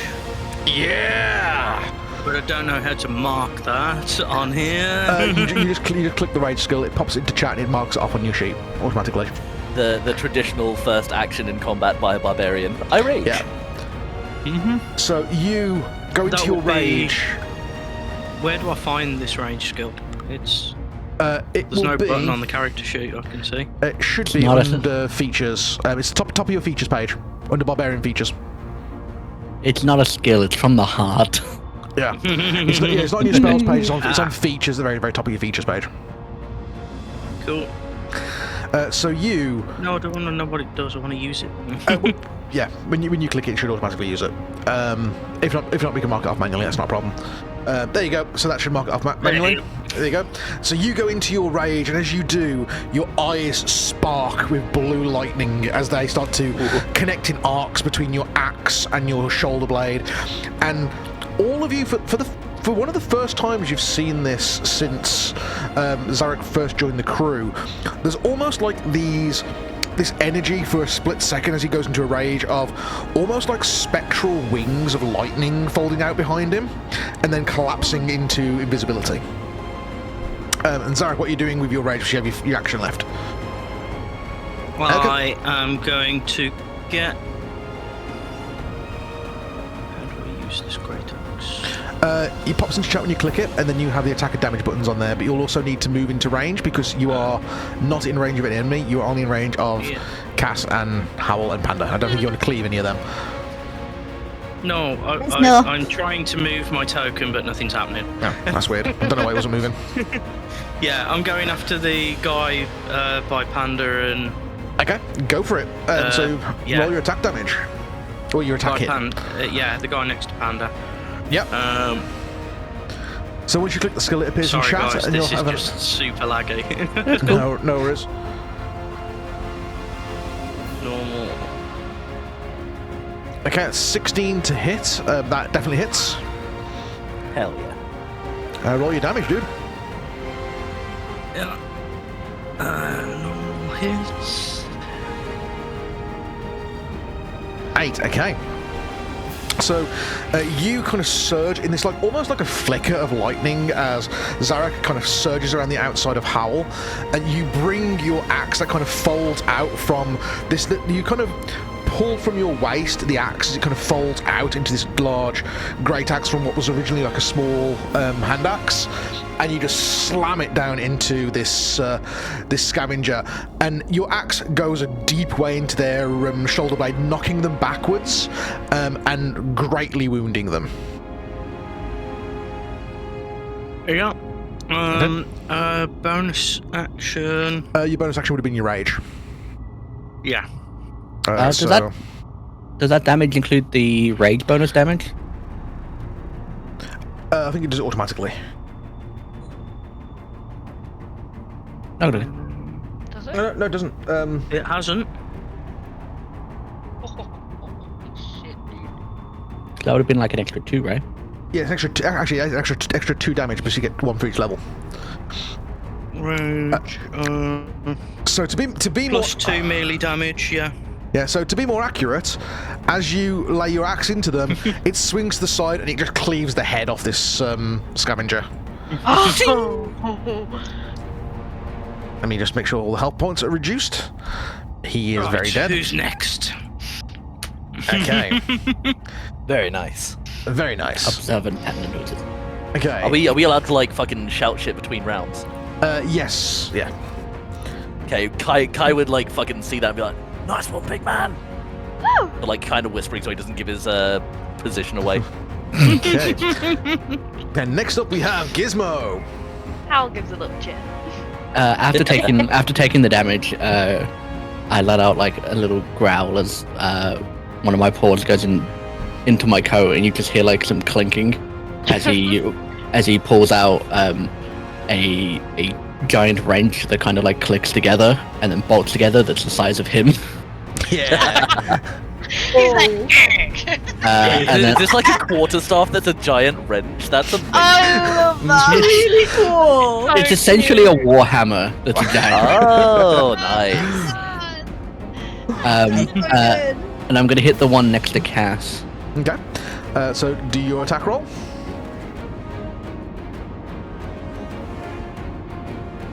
Hey! Definitely hits. Very nice. 17.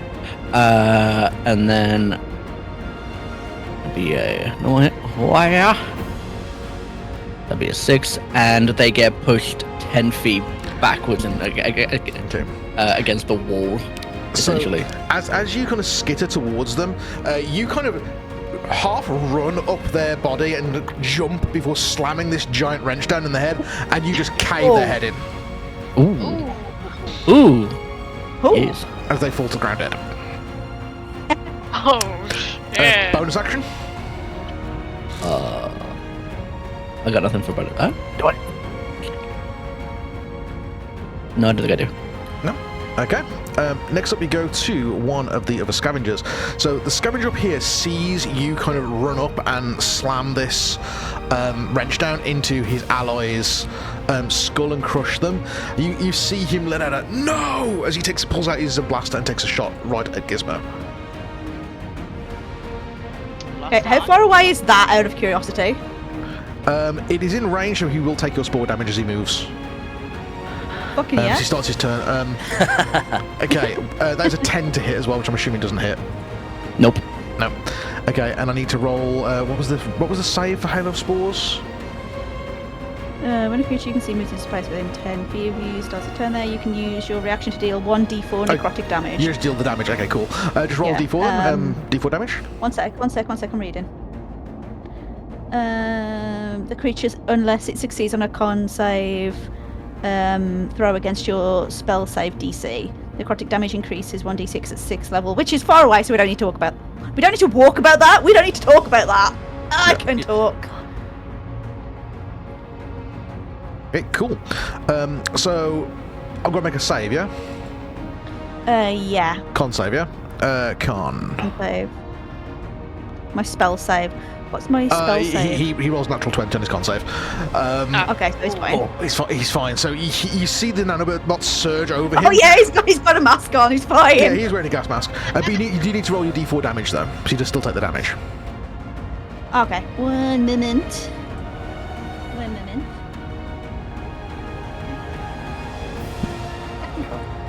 Yeah, I D4'd. And 4 as well. Nice. Fucking take the damage! So you see the nanobots swarm over the scavenger as he moves forward and raises his rifle up. He has a load of this like surge go up his body, and as they kind of flow over him and kind of appear to the sides of him, you see that it's taken like a load of the metal that was forming up the gas mask and the metal that was on his clothing has been stripped away as the nanobot rush has gone over him, as well as a load of the flesh that was on his shoulder, leaving this big open wound on his shoulder. Okay, Howle, you're up. Yeah, I'm gonna do a vicious mockery Okay, vicious mockery. Which target are you going on to? against the guy who just took some of Cass's hits and also failed at shooting people. Okay, go for it. Where this comes in. So, what do you say with your vicious mockery? So I'm like imagining like Howl's eyes get a bit glowy, and she's like, "Oh my god, why don't you give me your weapon so I can hit people, because that'd be far more effective than you trying." Hey. Okay, right, I'll make a wisdom saving throw. Not gonna lie, I was expecting womp womp, bitch! That's kind of what I was expecting.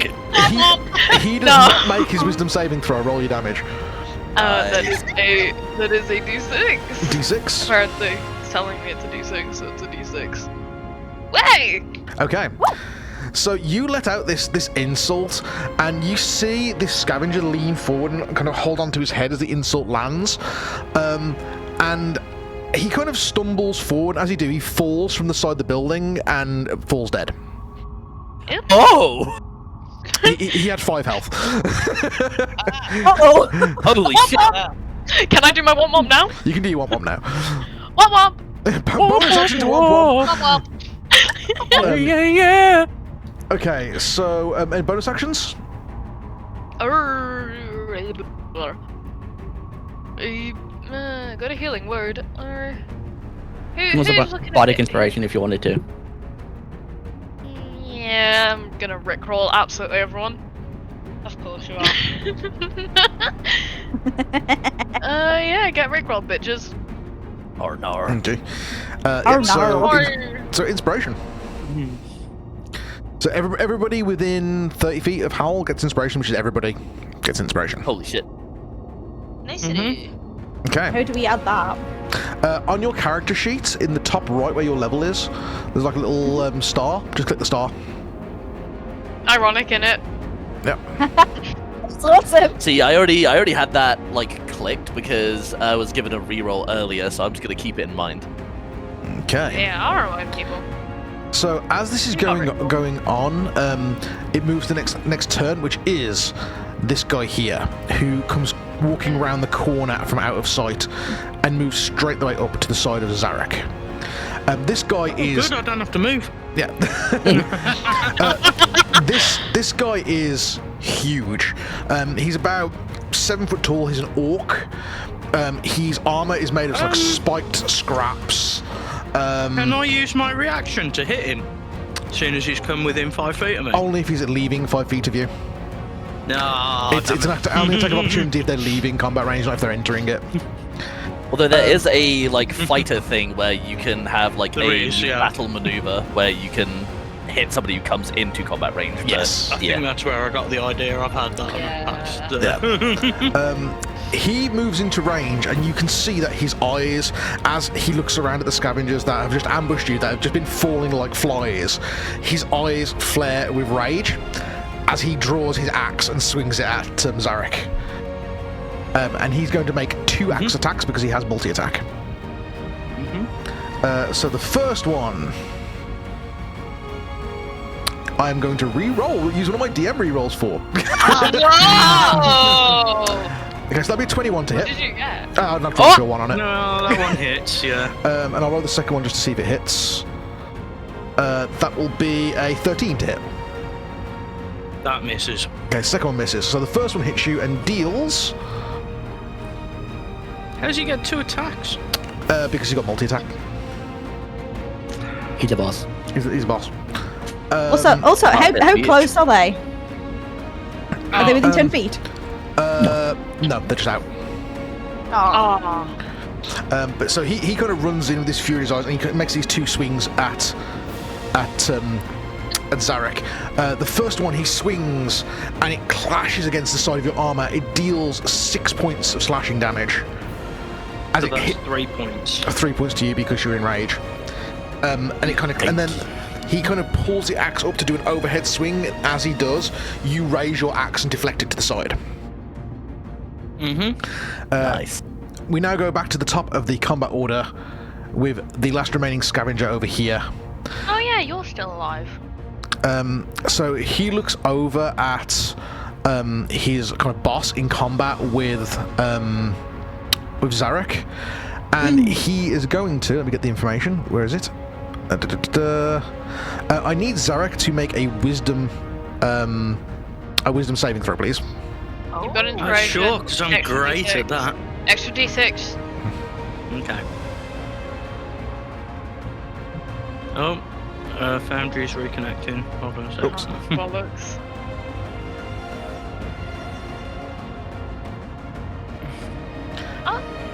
Okay. So, So that's 12, and I'll use my inspiration. okay, more inspiration. Your target number is a 16. We got another D6, is it? A D6, yeah. That's 14. So, this figure reaches out, and you, at a distance from Kai and Hex, but you're relatively close to him, you hear him mutter a few words. You hear him mutter a curse under his breath. Zarek, you are blinded. Oh, Okay. shit. Okay. Okay. And we go back to the top of the combat, or I say back to the next person in combat order, which is Hex. So the guy on the other roof. Yep. Yeah, fuck that guy. I'm gonna cast Hex on him. You're gonna start laughing. Hex is hexing. Hex. I'm hexing. Hex be hexing. And what's the range on Hex? 90 feet. 90, oh yeah, that'd be 90 feet. Perfect. Okay. So, is that a saving throw? You place a curse on them until the spell ends. You do an extra d6 to attack whenever you do an attack roll. Okay, yep, and it's a bonus action, so you get an extra d6 if you hit them with an attack. Yep, and then I'm gonna blast away. And then you started blasting. I started blasting. Okay, roll your oldest blast.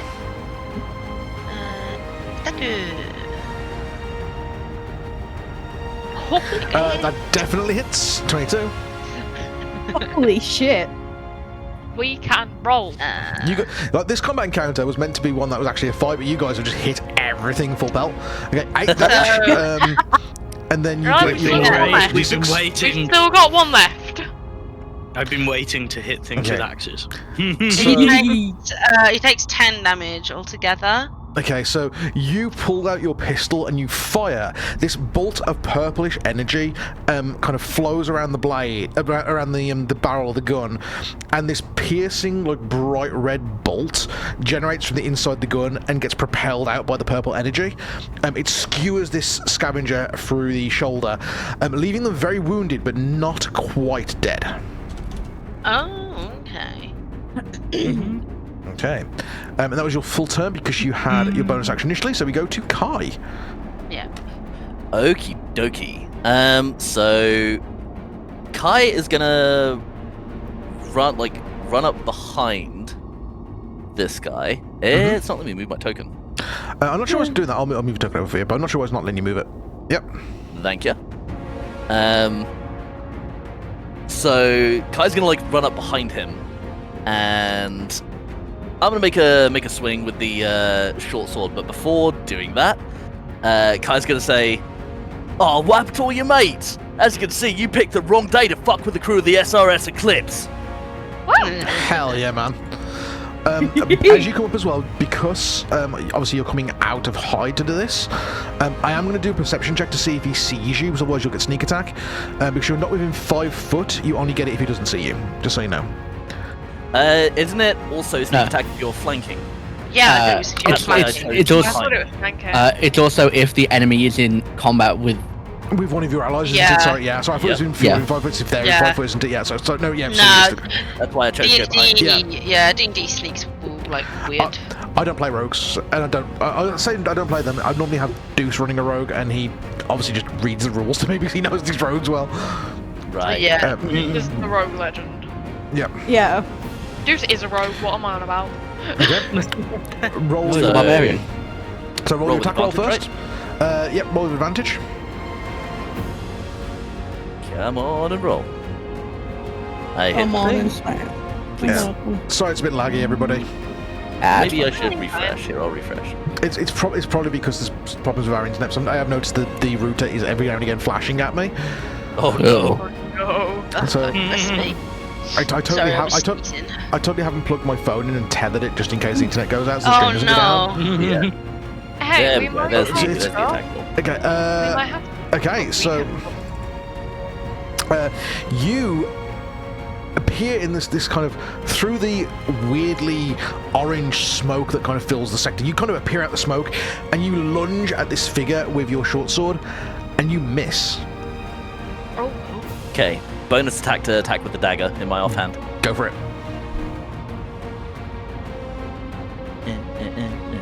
Did. As this is still sneak attack, right?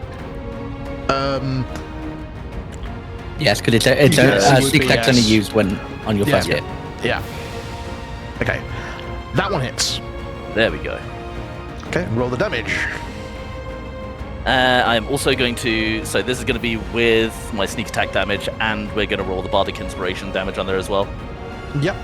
So that, then sneak attack damage, Two 2d6s. Yep. and then Bardic Inspiration, it doesn't do damage. No, it doesn't do damage. It's Yeah, only no, against it's your roll. not Does it damage. No. No, it's towards like attacks and checks and saves and stuff. Yeah. Oh, okay. In that Yeah. case, I guess that's that then. So 9 Cool. damage on him. Cool.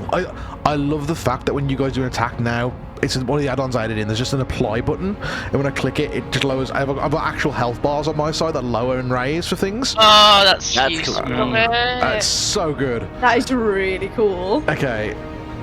So we go next to Cass. It's your turn. Right, I want to see if I can move a little bit closer to that guy as well. Okay. You can you move your Can I token? move? Yep. Yep. Is that within 10 feet? It is. Yes. Yes! Okay, so as my bonus action, I will use my spores to go into their mouth to see if I can knock them out. Ooh. Okay. In that case, I don't know how I would. Yeah. Yeah. Make me just a straight wisdom roll, Wisdom. because it's wisdom that controls them, Okay. and you're just rolling against his wisdom. Okay, so Oh, fucking hell. you reach out, and there is a swarm of nanobots that form around your hand as you fire this stream of nanobots straight into their face. He becomes disoriented. He's going to get disadvantage on his checks as the nanobots claw at his mouth and at his throat and at his eyes as he struggles to gain his composure and kind of tries to shake himself off. We'll take that as a full action. If you have got a bonus action, if you want to use it. Okay. In one hand, I've got my bone saw out. In my other hand, I am going to ready my poison darts, as in like proper like Wolverine style, have them poking out, ready to just Ah, like, that's sick. So you kind of you flex your arm to the side, and just above your knuckles, these two panels open up, and this dart thrower raises from the top of your hand. And then we move on to Zarek. Zarek, what are you going to do? Fuck up, big man. In for a penny, in for a pound. The lights have gone out. Yep, they've gone out, but you're blinded, so you I'm can't. I'm literally blind with rage. Yep. So I'm in a reckless attack. Okay. So you do get at disadvantage. wherever that guy was. Okay. Yeah, that's the good thing about blindness. Just so people in chat won't see this. When Zarek is using his token, because he's blind, he can't see any of the other tokens. Oh, that's funny. so cool. So if That's that really enemy good. had moved and his ally had moved into that space, He'd be attacking an he'd be ally. attacking. You Yeah. wouldn't know, That's and great. He Duce wouldn't know. know. And literally the ally doesn't know either. It's really good. I can't see anything at the minute. yeah. My screen's black. Let me see if I can Wow. show. So cool. Yeah, let me see if I can show on stream. That is so cool. I can't show it on stream. I was going to try and show it on stream, but I can't actually do it.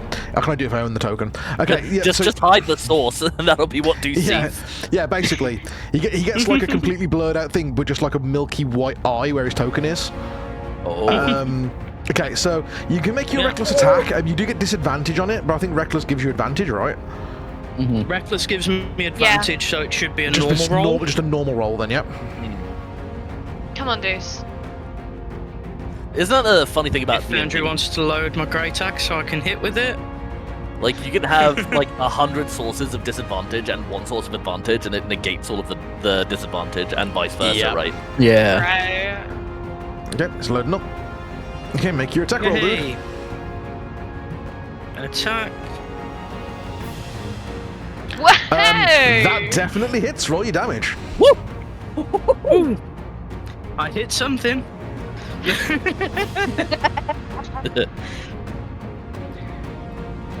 Okay. 11 damage. Nice. Okay. Add 2 in it, Rage. Add 2. Oh, yeah. 13. Yeah. So, Lucky 13. Is he dead? Yeah. you. Yep. He's dead! You Oh. spin your axe around your hand and just swipe at, to you, this completely empty space. What everybody else sees, you see Zarek with almost surgical precision spins the axe around and just lands smack dab down the center of this enemy's head, cleaving it in two. So as Kai like sees the fucking dude in front of him just suddenly have an axe appear like in between his head, he goes, "Hey, nice one, big man." Good job, Hit dude! the right person then. Nice. Hey, dude! It's the right person. Could have been bad if Howle had just stood there, you know? Yeah. I had such a good I idea. have I no was idea gonna where just... your tokens are. I've seen no movement since my last turn. That's so funny. For the next turn, can I turn to the last scavenger left and be like, "Oh, go on." So we still got 2 combat turns before it gets back to you. Yeah, we No, got I just Gizmo wanted to. help, I just yeah. wanted to like speak to him. Oh yeah, you can shout something out if you want to shout. Yeah, I just wanted to like speak to him. Like, see that? That'll be you if you don't get down here now. Roll an intimidation check.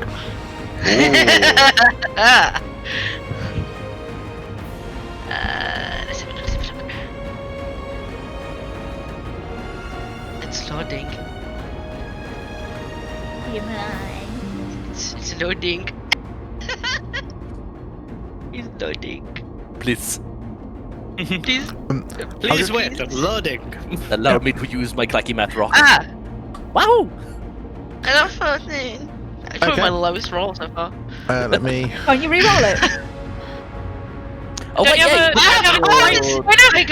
I have inspiration. You have Yeah. Don't inspiration, use reroll, use your inspiration. Yeah, I have inspiration. Okay. Use your Rickroll. I have 16. Okay. Your inspiration's a D6, not a D4. Yeah, it's Oh, is it? Yeah. Oh, whoops! I thought it was D4. You can roll d6 if you want. Oh, okay. Sorry, I should say that dice felt pointy. I got 3. Hey, there Okay. you go. So, as you shout this out, you see a moment's lapse in concentration as they lose concentration on their curse spell and Zarek is unblinded. Hey. Wow. Oh. Okay. Next up in the combat action, we have Gizmo. Get him gizzed. Yo, little guy. Give the gizmo. Is that guy acting or? So, So, like, so there's one guy over here that's still alive. Everybody else is dead. Yeah. So the one that Hex just yelled at. Yeah. Is he looking to move or is he? You wouldn't know. He looked like he was concentrating on the spell, but the spell concentration has broken. So he's kind of gathering his wits together.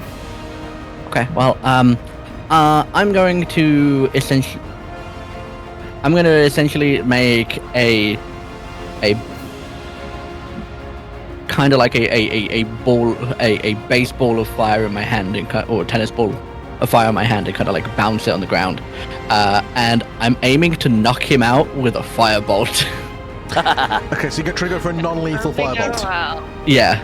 So essentially, what I do is I bounce it kind of like a tennis ball. I throw it, and then I just two-hand my wrench and slap it into it. Wang! Okay. Roll an attack roll.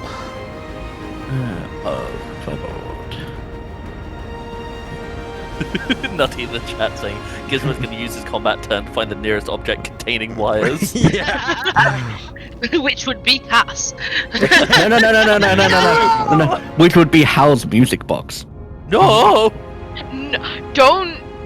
That is a very bad idea. Technically, wouldn't it be her headphones? Yeah. That is a very bad idea. Okay. Attack. Touching my wiring is also a bad idea.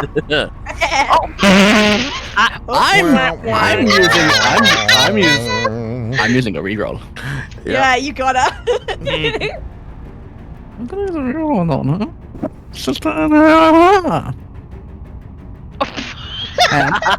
Hang on. D6. You got it inside a roll a 1. Aw. Okay. You 17. Okay, so I'm at a dilemma here because you've thrown out a non-lethal fireball, but he has 1 health left, and you've just hit him like really, really well. Hit him. So I'm gonna roll a D100 here. Right? Oh no. On 50 or lower, and I'm gonna make this available so everybody can see the roll. This is my equivalent of the Holy box shit. of Doom rolls from Dimension 20. So if I roll less than 50, he's knocked unconscious and falls backwards. Got it. If I roll more than 50, he's knocked unconscious and falls forwards off the building and gets killed. Oh no, is he going to get the So, Watch it be 51. Okay. 42. Yeah.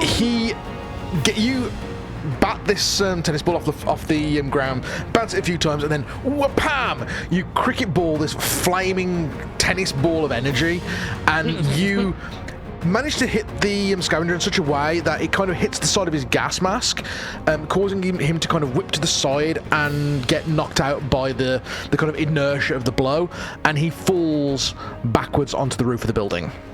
And that is the end of combat. Hey! Oh, that was fun. That was awesome. I like to imagine with the reroll, like Gizmo threw the thing up, like tried to swing at it, whiffed, but with such force that he spun around 360. And hit it the second time. It was simply just a curveball. It was simply just a curveball. Yeah. It looked like it was gonna miss, and then it didn't. Oh, it's okay. I had my my last spell slot ready for fucking slow fall in case he In case he fell off the building. Yeah. Do I Okay. see how close Kai was to getting an axe to the head? Yeah. He was within 5 foot of you, so like. Oh, yeah. That's what I mean. You landed the hit like literally. It was in front If of I'd his have leaned face. forward a bit. You'd have got it. Yeah, if you leaned forward, you'd have got him. You need your weapon to have reach for that, right? It has reach. Yeah, it has reach. It's a great axe. Ah. Oh. Yeah, so if that was a nat 1, I can see how that would go down. Yeah. If you'd been in that one, you would have been getting an axe to the face. Yeah. Oh yeah. So, I mean, I'd have rolled random for if I'd have missed him. To be fair. yeah. So, silence falls into the marketplace once again, as you're all kind of reeling from this just seemingly random ambush. What the fuck? You notice the streets are surprisingly scattered. The stalls have all been drop shielded at the front, as though this attack was choreographed. So they've dropped these kind of reactor plates in front of their stalls to shield them from what seems to be a coordinated effort. Right. What are you guys doing? Kai immediately goes around giving everybody high fives, but the one he gives with Howle is more like a secret handshake that they've spent time working on. Nice. God, that is adorable. I take a moment to just like look at everybody and go, all life is sacred unless they attack first. Yeah. Howl's Yeah, eyes just defense. kind of go up to that roof, and she's gonna do some flippy shits to get up there. Acrobatics check, please. Yeah. Because, you know, she likes doing flippy shits. Because, cheeky backstory shit. Wah-wah. Yeah. If Foundry of a fucking loads. I've had no stuff this entire game. It's my turn now. Oh I've no. I've had nothing all game. Oh, and I think we're in ads. No, we've got 5 Oh, minutes. They start. They start in 5 Oh, minutes. they started. Okay. Yeah. So Yeah, I'll that's fine. just These use a little phones bit. are- Whoa! Flippy shit! Holy Okay. shit. You flippy shit up the side of the building, so you kind of run and you almost like shit. perfect parkour. You kind of crouch for a second, and then using your werewolf agility, you just jump and you bounce yourself off various platforms, backflipping between them. She's trained in She's this. trained, exactly. And you land perfectly, like almost with like an acrobatic dismount, bam, right on top of the roof. Sorry. Can I smack him away? Like, hey, Don't- wake up. don't Hey, no, it's the light taps. Before she Well, we slaps just get him, somebody I'm to gonna teabag shout. him. I'm gonna shout. Howle, before you wake him up, bring him down here so we can tie him up, please. I'm not strong enough for that. Yeah. Can someone go help Can her? I jump up there? Big man, give the squirt a hand, would Okay, you? athletics. Come on, natural one. Natural 20. Shit. Hey! So, Imagine a fucking, like the old Super Mario Brothers movie where they had the fucking jet boots where you just fucking, yeah. like a giant arcing jump. So, Zarek, you step forward and you lean forward for a few seconds, and as your rage is still running and the edge of your kind of rage is just starting to ebb, all of you for a few seconds you see these. You've got to do the superhero landing. Yeah. One knee. You all hear this. That's awesome. You all hear this crack of lightning as these two wings again of lightning fold out and flap once and just send him propelling with a perfect jump right onto the roof of the building, and he smashes into a perfect superhero landing. Oh, with like the electric like fucking crackling out from him and Yeah. shit. That's awesome. That's so fucking cool. A bit loud there, isn't you? Yeah, you all hear like was a that? full-on crack of thunder as he jumps. Okay. What are you doing, Zarek? I'm gonna pick him up. Okay. If you want to pick him up and take him down, it's going to be another athletics check to make your way down safely. Can I flippy shits down again? You can acrobatics down as well. it's Waiting not for one of you acrobatics, to go flippy one. shit. Flippy shit. Okay. Just like, please hit one. Oh my god. Okay. So, Fucking, if Zarek hit the one, I wanted to just like accidentally like javelin spear the guy into the nearest side of the building. so Zarek picks up this person with one hand and just effortlessly jumps off and lands perfectly on the floor. Howle holds her hands up, does a run forward, does a handstand on the side of the building, flips, and then completely loses her orientation in the air as Can you I attempt to fall. catch Howle? You could make be. It wouldn't be strength. It would be dex. Reflexes or something. Yeah, dex. Yeah. So just straight Yeah. dex. Straight decks. I'm Yeah. meant to be good at flippy And shits. with disadvantage because you're already carrying one person and jumping. Yeah, you still failed. Looks like currently you're more shits than Flippy. Oh, Okay, so Zarek, you land perfectly, and then My bad, face plant. right next to you, you just see Howle in like a flail of limbs, just go bam on the ground next to you. You take 7 points of bludgeoning damage. Oh my god! It's like in fucking Skyward Sword when like that first mission where you have to like skydive down, and if you don't open the parachute, you just smack into the fucking floor. Yeah. Just werewolf pancake. I am gonna slowly and carefully climb down from the building that I'm on. Yep. It'll still be athletics to climb down. Okay. Well, I am acrobatics if higher. I'm going around all the corpses and seeing if Are you they've got looting? anything of value, whether it looks like a note or like some credit cards or like important looking scrap. Do any of them have a weapon that I can salvage that is a ranged one? So most of them are armed with very, very simple and fairly worn down blasters. I think I get down. Yeah, you all climb right. down completely safely. And I'm just gonna brush off my knees, brush off my my shoulders, and be like, "You see, Howle? You see how you can get down safely? Because I wasn't showing off. Yeah. Better getting up than I am down. Clearly. Come on." So as you land as well, sorry, not as you land. Sorry, I'm going between two different conversations. I like doing in chat. Good job with the ambush, guys. Now for the more treacherous foe, the wall. Gizmo, you're kind of skittering around checking these corpses over. So, 3 of them were armed with blaster rifles. They're very, very crude and hammered together. They look like they're like barely holding on to function, but you could probably make something functional, like using the parts of all of them. You could make one decent quality blaster. Apart from that, they are like very, very much not equipped with much apart from bits of scrap metal they've used for armor. The only one who seems to have anything of worth is the big guy.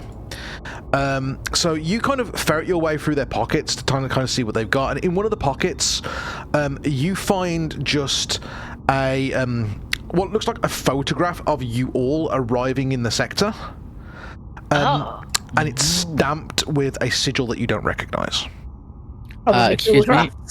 Excuse me, I don't ferret my way around. I red panda my way around. You red panda your way around, sorry. So you rat your way around. Sorry, How fucking your way around. didn't mean to be racist, sorry. Does the insignia say, "With love from Bildraff"? So Pretty much. The insignia looks like 2 horned, like curved horns, with coming from like a central flame. Do I look at the Bildraft shop? Does it have the same logo? It does not. Wait, Okay. two horns with a flame? Yeah. Was it Look at popular? that Was it giz. popular Twitch streamer Elloriah? I mean, it definitely could be popular Twitch streamer, Elloriah. TV/Elloriah that sent these assassins. Oh my god, imagine. I'm afraid it was curved. You guys horns are rather than straight famous horns. now. Is there anything written on the back of the note? No.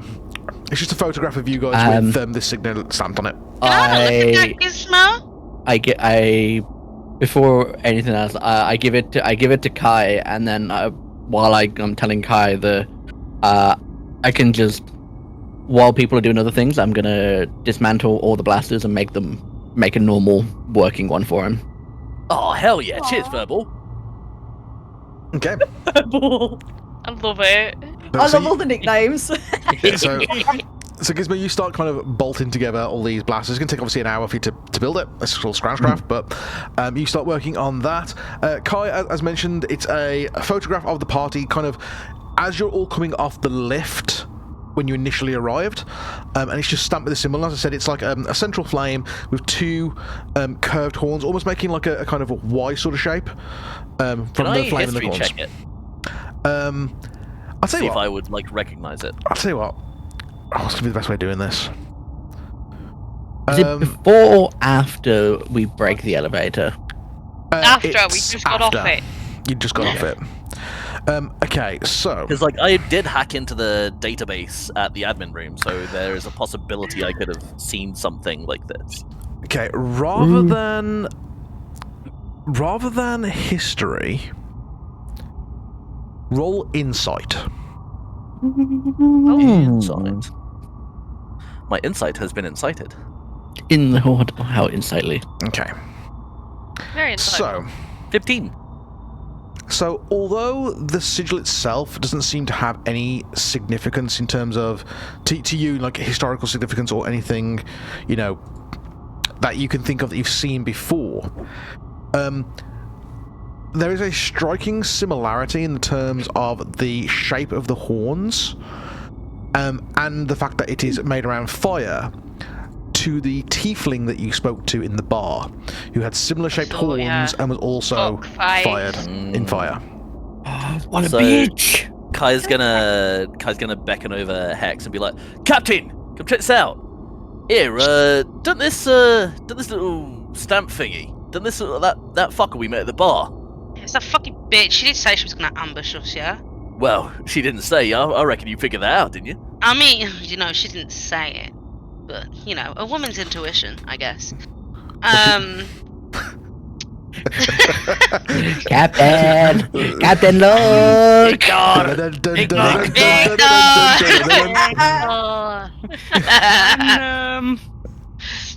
Can I go around and remove their heads? What? You can do that fairly comfortably, Put yes. the heads in the bag of holding. You haven't got a bag of We don't holding have yet. a bag of holding. We don't have one Oh, yet. I thought somebody had a bag of holding. Not not yet. No. Okay, You remember I'll what put happened in BG3 when we did that with the bags and just went around with all the corpses, though? Yeah, yet. bag of I head. don't think. Next Okay. long rest, I can make one. in my head sack then. Okay. In the head sack. Yo. Yeah, in the head Um, sack. Most of us have a hip pouch. Because I think we might want to bring this up when we inevitably meet these people again. Perhaps. They might require hiring better help. Sending another message. Understood. I've I'm added thinking 6, we 7 heads wait. to your inventory. Or maybe we just get Kai to sneak in there every night and leave a different head. Hal's gonna walk over. Okay. She looks pissed. Like, properly not happy, not nothing. She is seething angry. Slightly more two-dimensional than previous. Like, How? She's not smiling. What's the matter with you? I want to go kill a bitch. Oh, this bitch. Yeah. Yeah, not yet. We have a. Look, you see, she doesn't know that we know that it's her behind the attack because she doesn't know that I know that I can listen to her thoughts, right? Wild. We can Yeah, still but if- roll.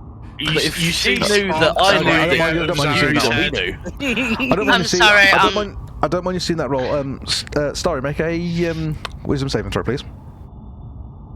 Fuck! Oh. No! Uh-oh. 11. Okay. So, Fuck. as you start to lose your temper,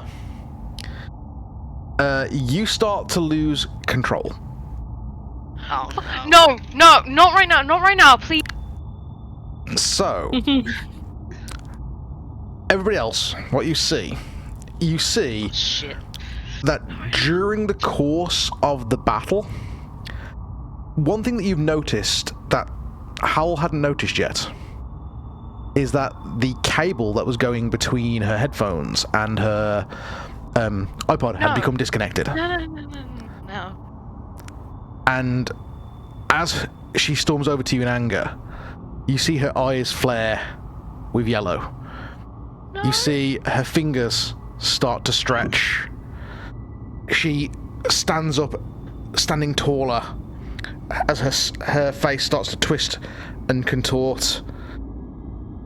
And you need to make me one more wisdom saving throw, Howle. No, please. Don't- Please, Hold on. please. Don't you have a reroll from like a Twist of Fate? I don't. I've got none. There is 3 I group used ones. mine. There's Okay. 3 group ones still registered. Can I say can I do a reaction to this? You can, yes. Okay, I'm going to use entangle.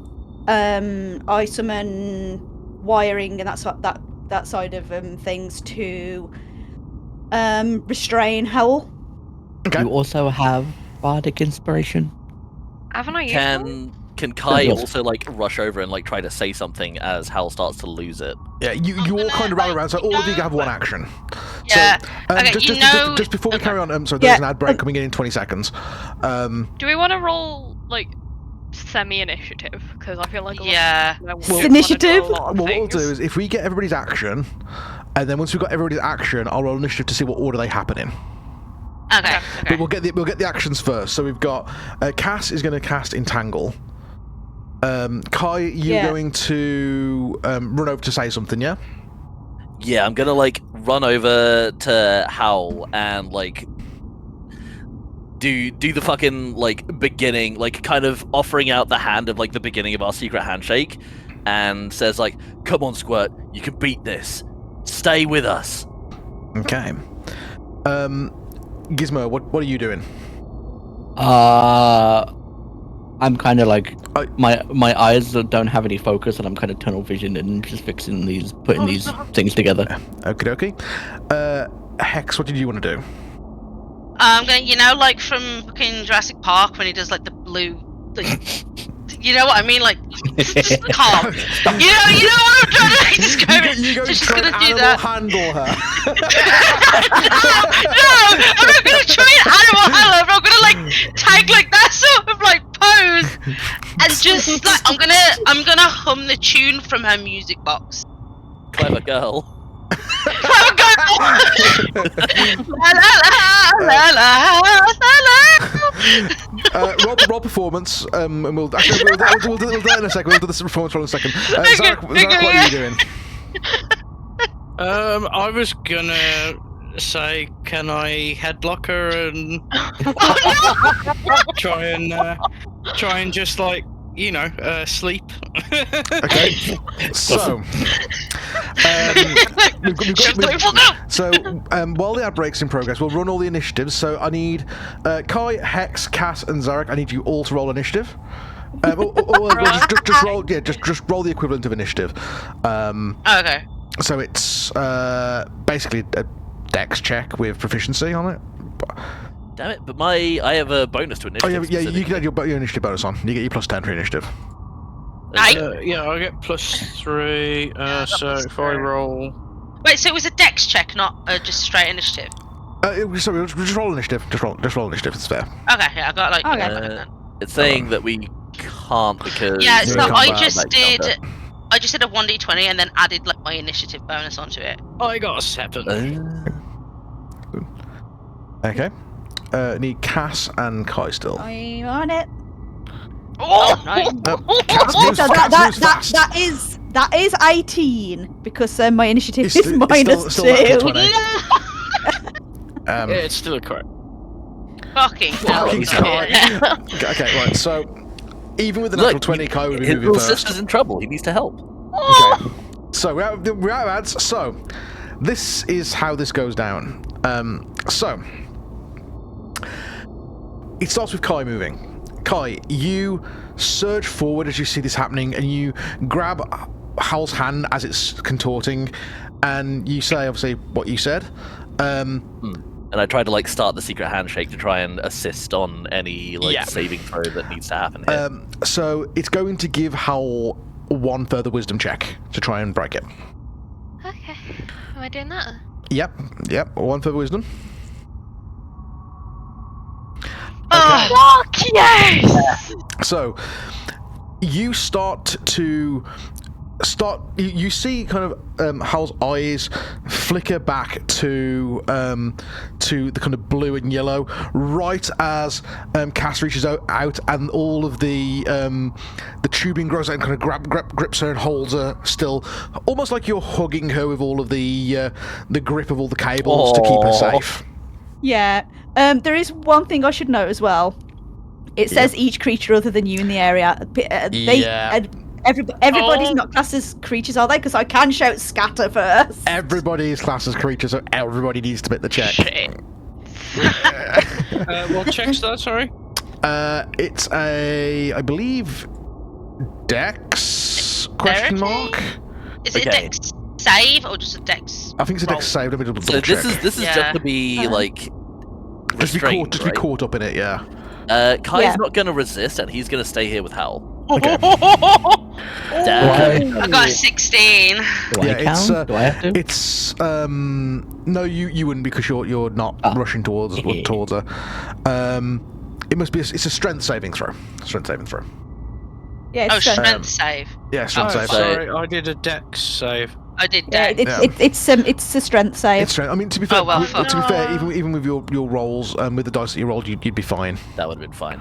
Well, Yeah. like Kai Yeah, I mean- isn't going to resist. He's gonna like get rooted there with Howle because he's not leaving her. Yeah, it's more to keep her from hurting anybody than to hurt her. Okay.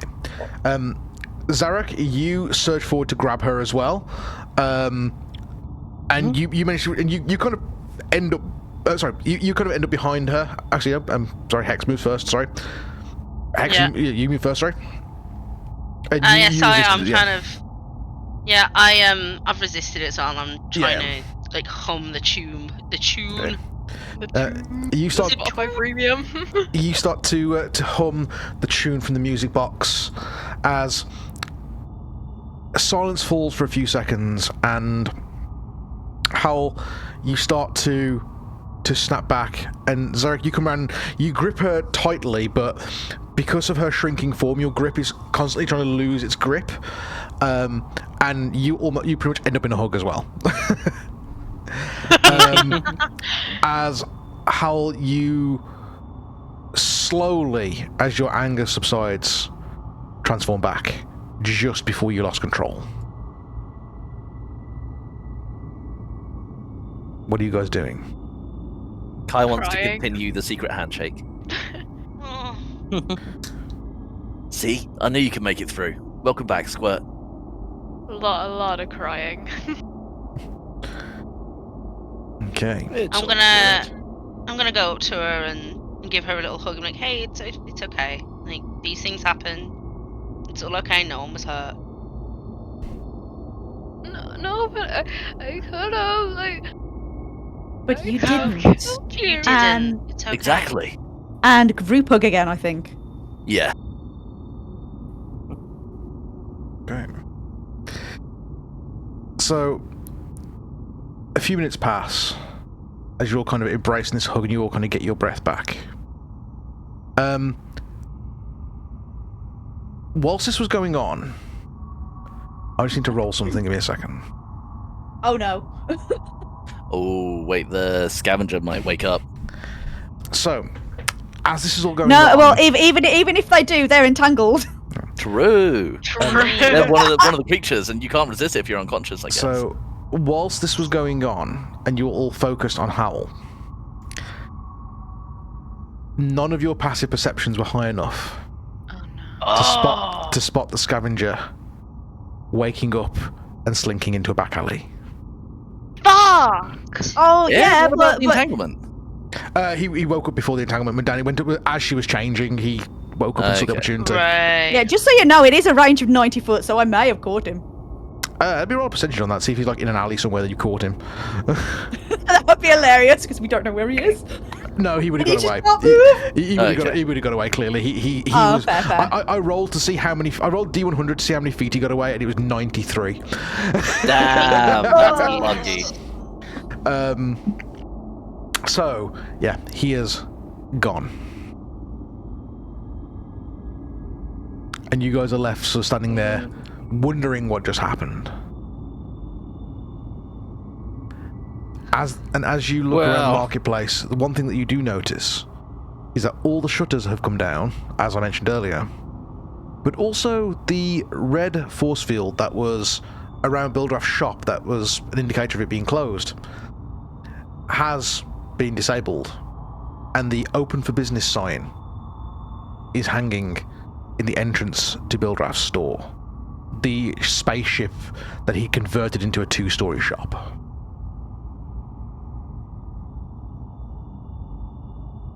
What are you guys doing? Wyldraff's open for business. Well, I guess we've got to go and see him sometime.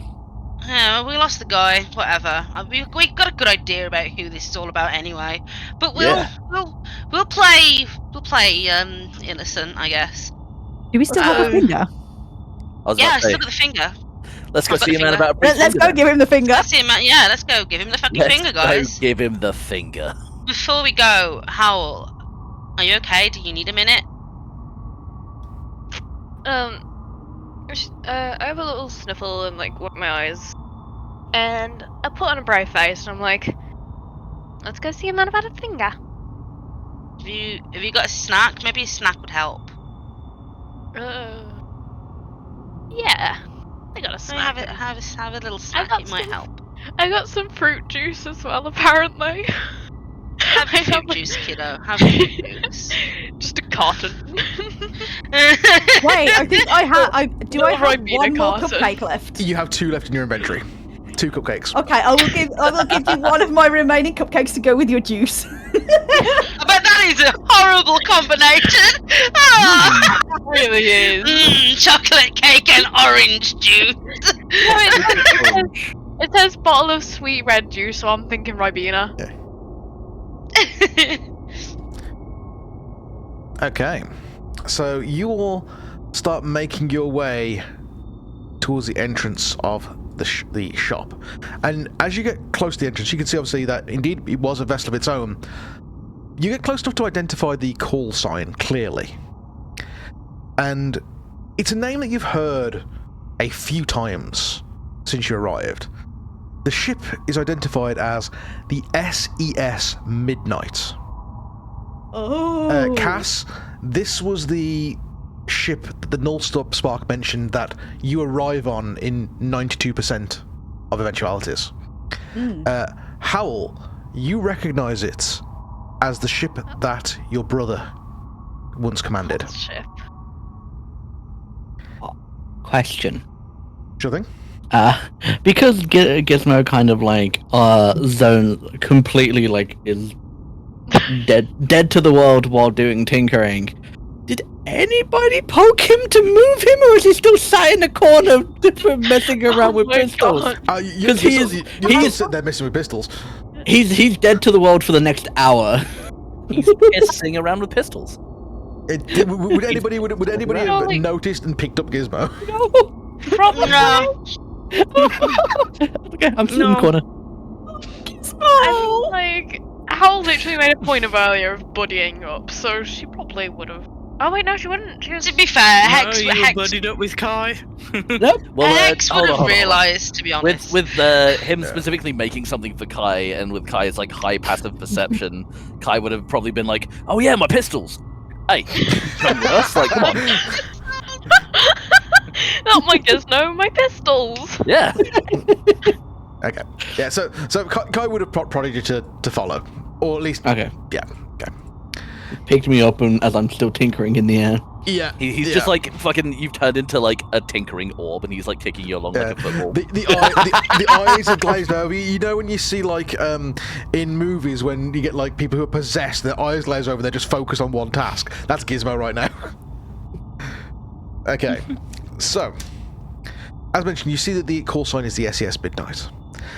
You can see that there are thick, heavy drag lines in the metal grating that indicate that it was transported there rather than being flown in. Its exterior is connected directly to the reactor, and you can see piping and fuel lines connecting from the reactor itself to the ship, pumping the same energy that was funneled to the upper floors down to the ship, powering its vital systems. The landing bay door of the ship is open, and as you move towards the entrance, you can see that the vessel was once a pristine vessel that has been repurposed completely into a dimly lit black market bar. The surrounding pipes and vents are... Sorry, black market store. The surrounding pipes and vents that connect back up to the reactor are hissing and groaning with the remnants of the ship's once vital systems. While coolant is leaking this almost toxic mist into the air, which is quickly filtered out by the ship's life support systems. As you move up the landing bay ramp into what is a small cargo bay, you can see the bay itself is largely empty, repurposed into like a welcome hall, and flickering with hollow ads for vastly overpriced products. At the far side of the bay, you can see a repurposed blast shield that's been turned into a service window, bullet and blast proof. Behind which is a humanoid figure reclining in what was once a plush captain's chair.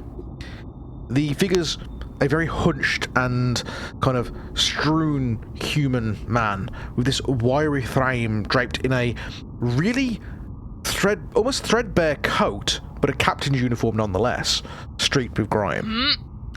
His face has got these deep lines and shadows, and his left eye is clearly blinded by radiation exposure as a milky orb, while the other is sharp with a calculating mechanical green light, which you can see is scanning you all as you approach.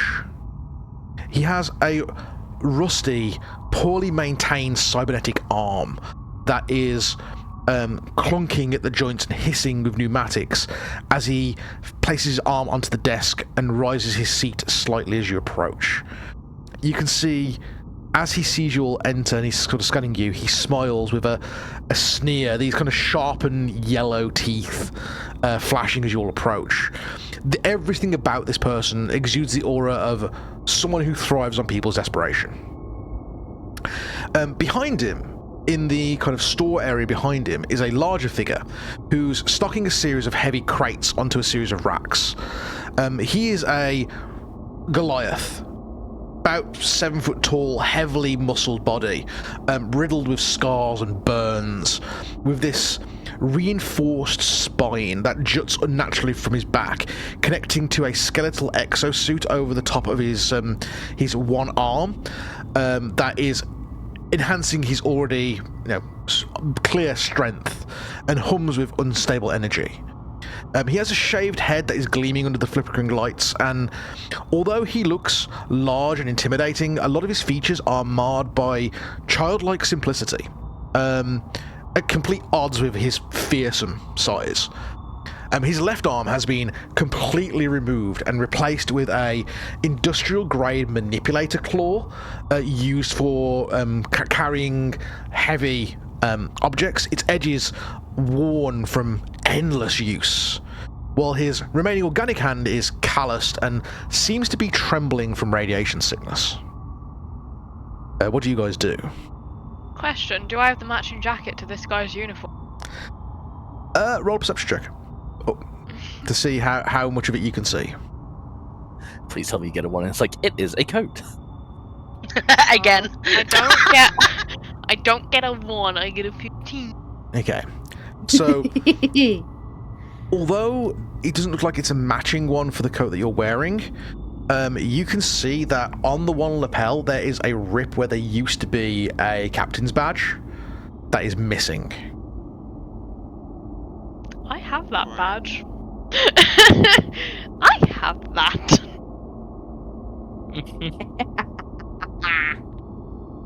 What are you guys doing?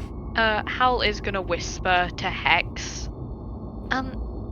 This was my brother's ship. Right. Anyone in here look like your brother? No, I'm just saying. Okay. Right. Wow, can you let me know when it's been an hour since I last started playing with the pistols? Yeah, you got probably about 5-6 minutes left. Cool. Playing with the pistols. So, okay. Well, I don't know. I don't know.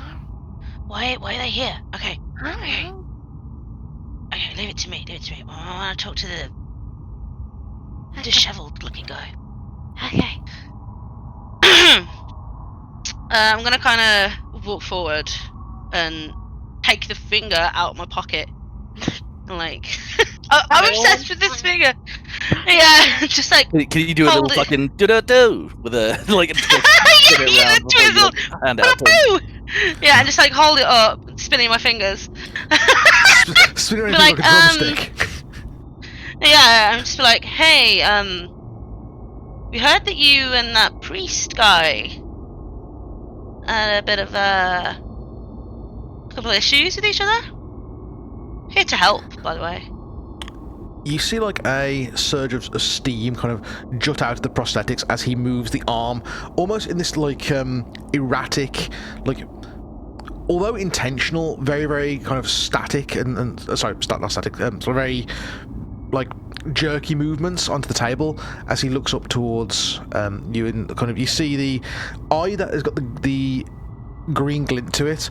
It kind of rotates, almost like it's zooming in slightly, and kind of scans you, and then rotates and zooms back, and kind of goes back into his socket and goes, I see you've met Father Donovan then. Oh, that fool. Who may you be? Go on, sorry, I didn't get you. Who may you be? Me, I'm Captain Hex of the SRS Eclipse. And this is my crew. We arrived here a day ago-ish. It's been about just coming up to 24 hours since you arrived. Yeah, it's been about a day, yeah. We heard that you're the person to speak to around here, but we've not been able to have a chat since you've been closed up. Didn't want to intrude or anything. New arrivals for the captain's collection, I'm guessing. Well, it's nice to know I've got new supplies coming in soon. And he looks, and you can see that he's like, clearly when he's been scanning, he's not been scanning you, he's been scanning your equipment. Right. So, how long do people usually last around here? You said that you'd be getting some new equipment soon. We aren't in the business of that. However, we are in the business for coin. If you have any jobs. Coin has little value in a slum like this. It's more of a barter system that we use down here, as I'm sure you've noticed on a lot of the apothecary stands, and, well, some people use coin, but it's very, very rare. But maybe we could strike up some kind of deal if you're looking for goods. I have some of the finest supplies here in Barovia.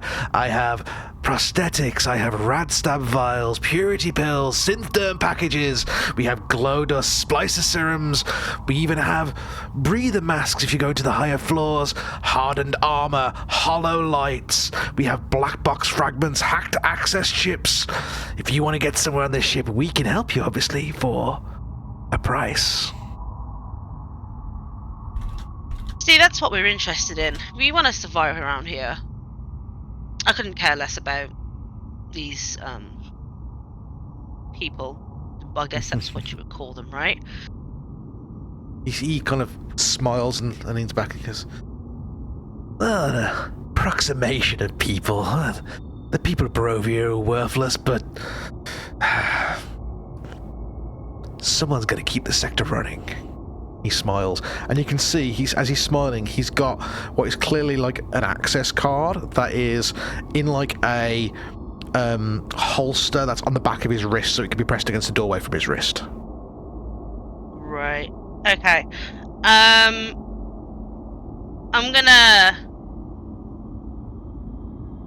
assuming that me and Kai have like some secret handshake, like some secret signal. Yeah, right. We've got like all kinds of little like signals Yeah. to each other.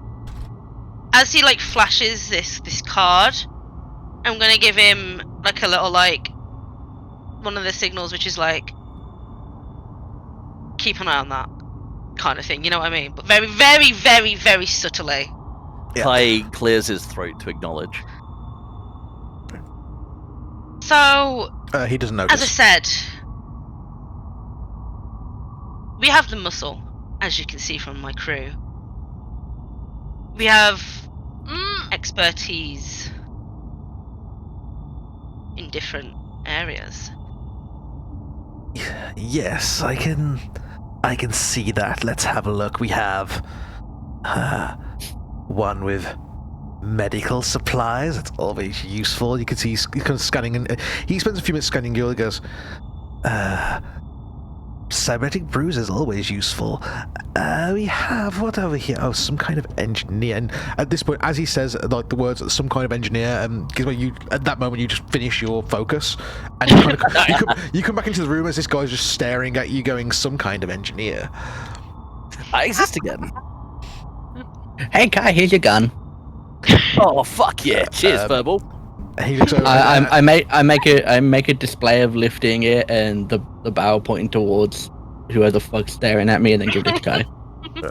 He doesn't even react because he's behind blastproof glass. As he looks over towards Kai, goes, and of course, interesting.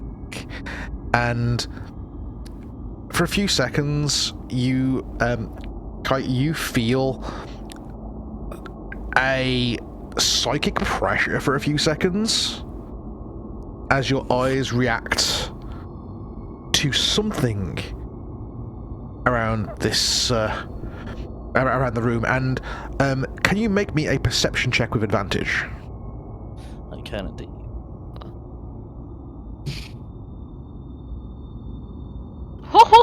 Okay. Okay. Even boy. So you see Bildraff looking around the room, and he, for a second, glances to the corner of the room, and immediately your eyes follow it. And sitting in a reactor vent, just on the edge of vision, you see a pair of legs just sitting on the edge of the vent, as well as an arm kind of resting on them, of a blue-skinned humanoid. Immediately, I would like to attempt to use, like, this is going to be a struggle for Kai. If I can, like, I don't know if this is a role, but I want to use Emissary of the Sea. My ability to contact and, like, convey psychic ideas to aquatic creatures and other tritons. Like a general idea or like concept. Okay. Yep. And what concept are you trying to portray? So Kai sees this. His eyes flicker like the brightest neon yellow that any of the crew have seen for just like a moment, and like he grits his teeth and like winces for a second as like he's obviously struggling and breaking through some kind of mental barrier. And he's reaching out with his mind, and all he tries to communicate with the blue-skinned individual is the word meet, as in meet up. Okay. You see the fingers on the figure flex for a few seconds as it looks, this face kind of peers out from the side of the vent looking towards you, and you see for a few seconds a glow of yellow eyes. As you feel the same feeling back, followed by a feeling that you can't quite describe, but all of a sudden just a single word comes into your mind. Theta. Oh. As the figure sits back and you see it kind of back off and disappear into the vent. At this point... Theta. Theta. Theta. Yeah. Yeah, no. And then it carries on with Bildraff looking around, looking over at you all. It looks over towards Howle and goes, and more werewolves. Interesting. What do you mean more? He turns towards you and goes, well, the Vistana who work for Strahd, a lot of them come from the Lycan race. And we have plenty of those upstairs. And at this point, he looks over towards you all and says, but Where are my manners? I'm not offering you anything you want. And he kind of says, but I definitely have something that you want. And he holds out his hand, not the one with the access card, but his other hand, the robotic one. And the wrist spins at the wrist joint and opens up so it's palm up, and he places it up in front of his face, and a little holographic red projection appears of the eclipse. And goes, your vessel wasn't the most protected in that bay, was it? And you can see it's like a recording playback of 3 of these big guards, the same guards that you saw moving towards the service lift with Bildrath earlier. Leading away Tomo, Methin, and Greebs. Greebs, no. No, not Greaves! What did you do? And you also see him kind of smile, this sneer behind it, this wide smile with his yellow teeth going, don't worry, I left the one in the medical pod. After all, I have to make sure that the pods work on my new ship. And that's where we're ending the session. Son of a bitch! My fucking ship! No. Can we have like half an hour more? No. You fucking bastard! I'm so angry! I'm actually angry! You don't understand! Like, physically angry! At him! Because he took my ship! You know what the worst fucking part of this is? We have to wait 2 fucking weeks! Yeah, because some people didn't want to do a session on Christmas Eve. I'm sorry I'm fucking working! I've been waiting for that reveal. Yeah, that's What if very we just, strong. What if we just play D&D forever and none of us go? If I could play D&D full time, I would be writing 24/7 and I would be constantly releasing this content. But I need more people to sub for that. Hey guys, go sub! Yeah. Go sub! Yeah.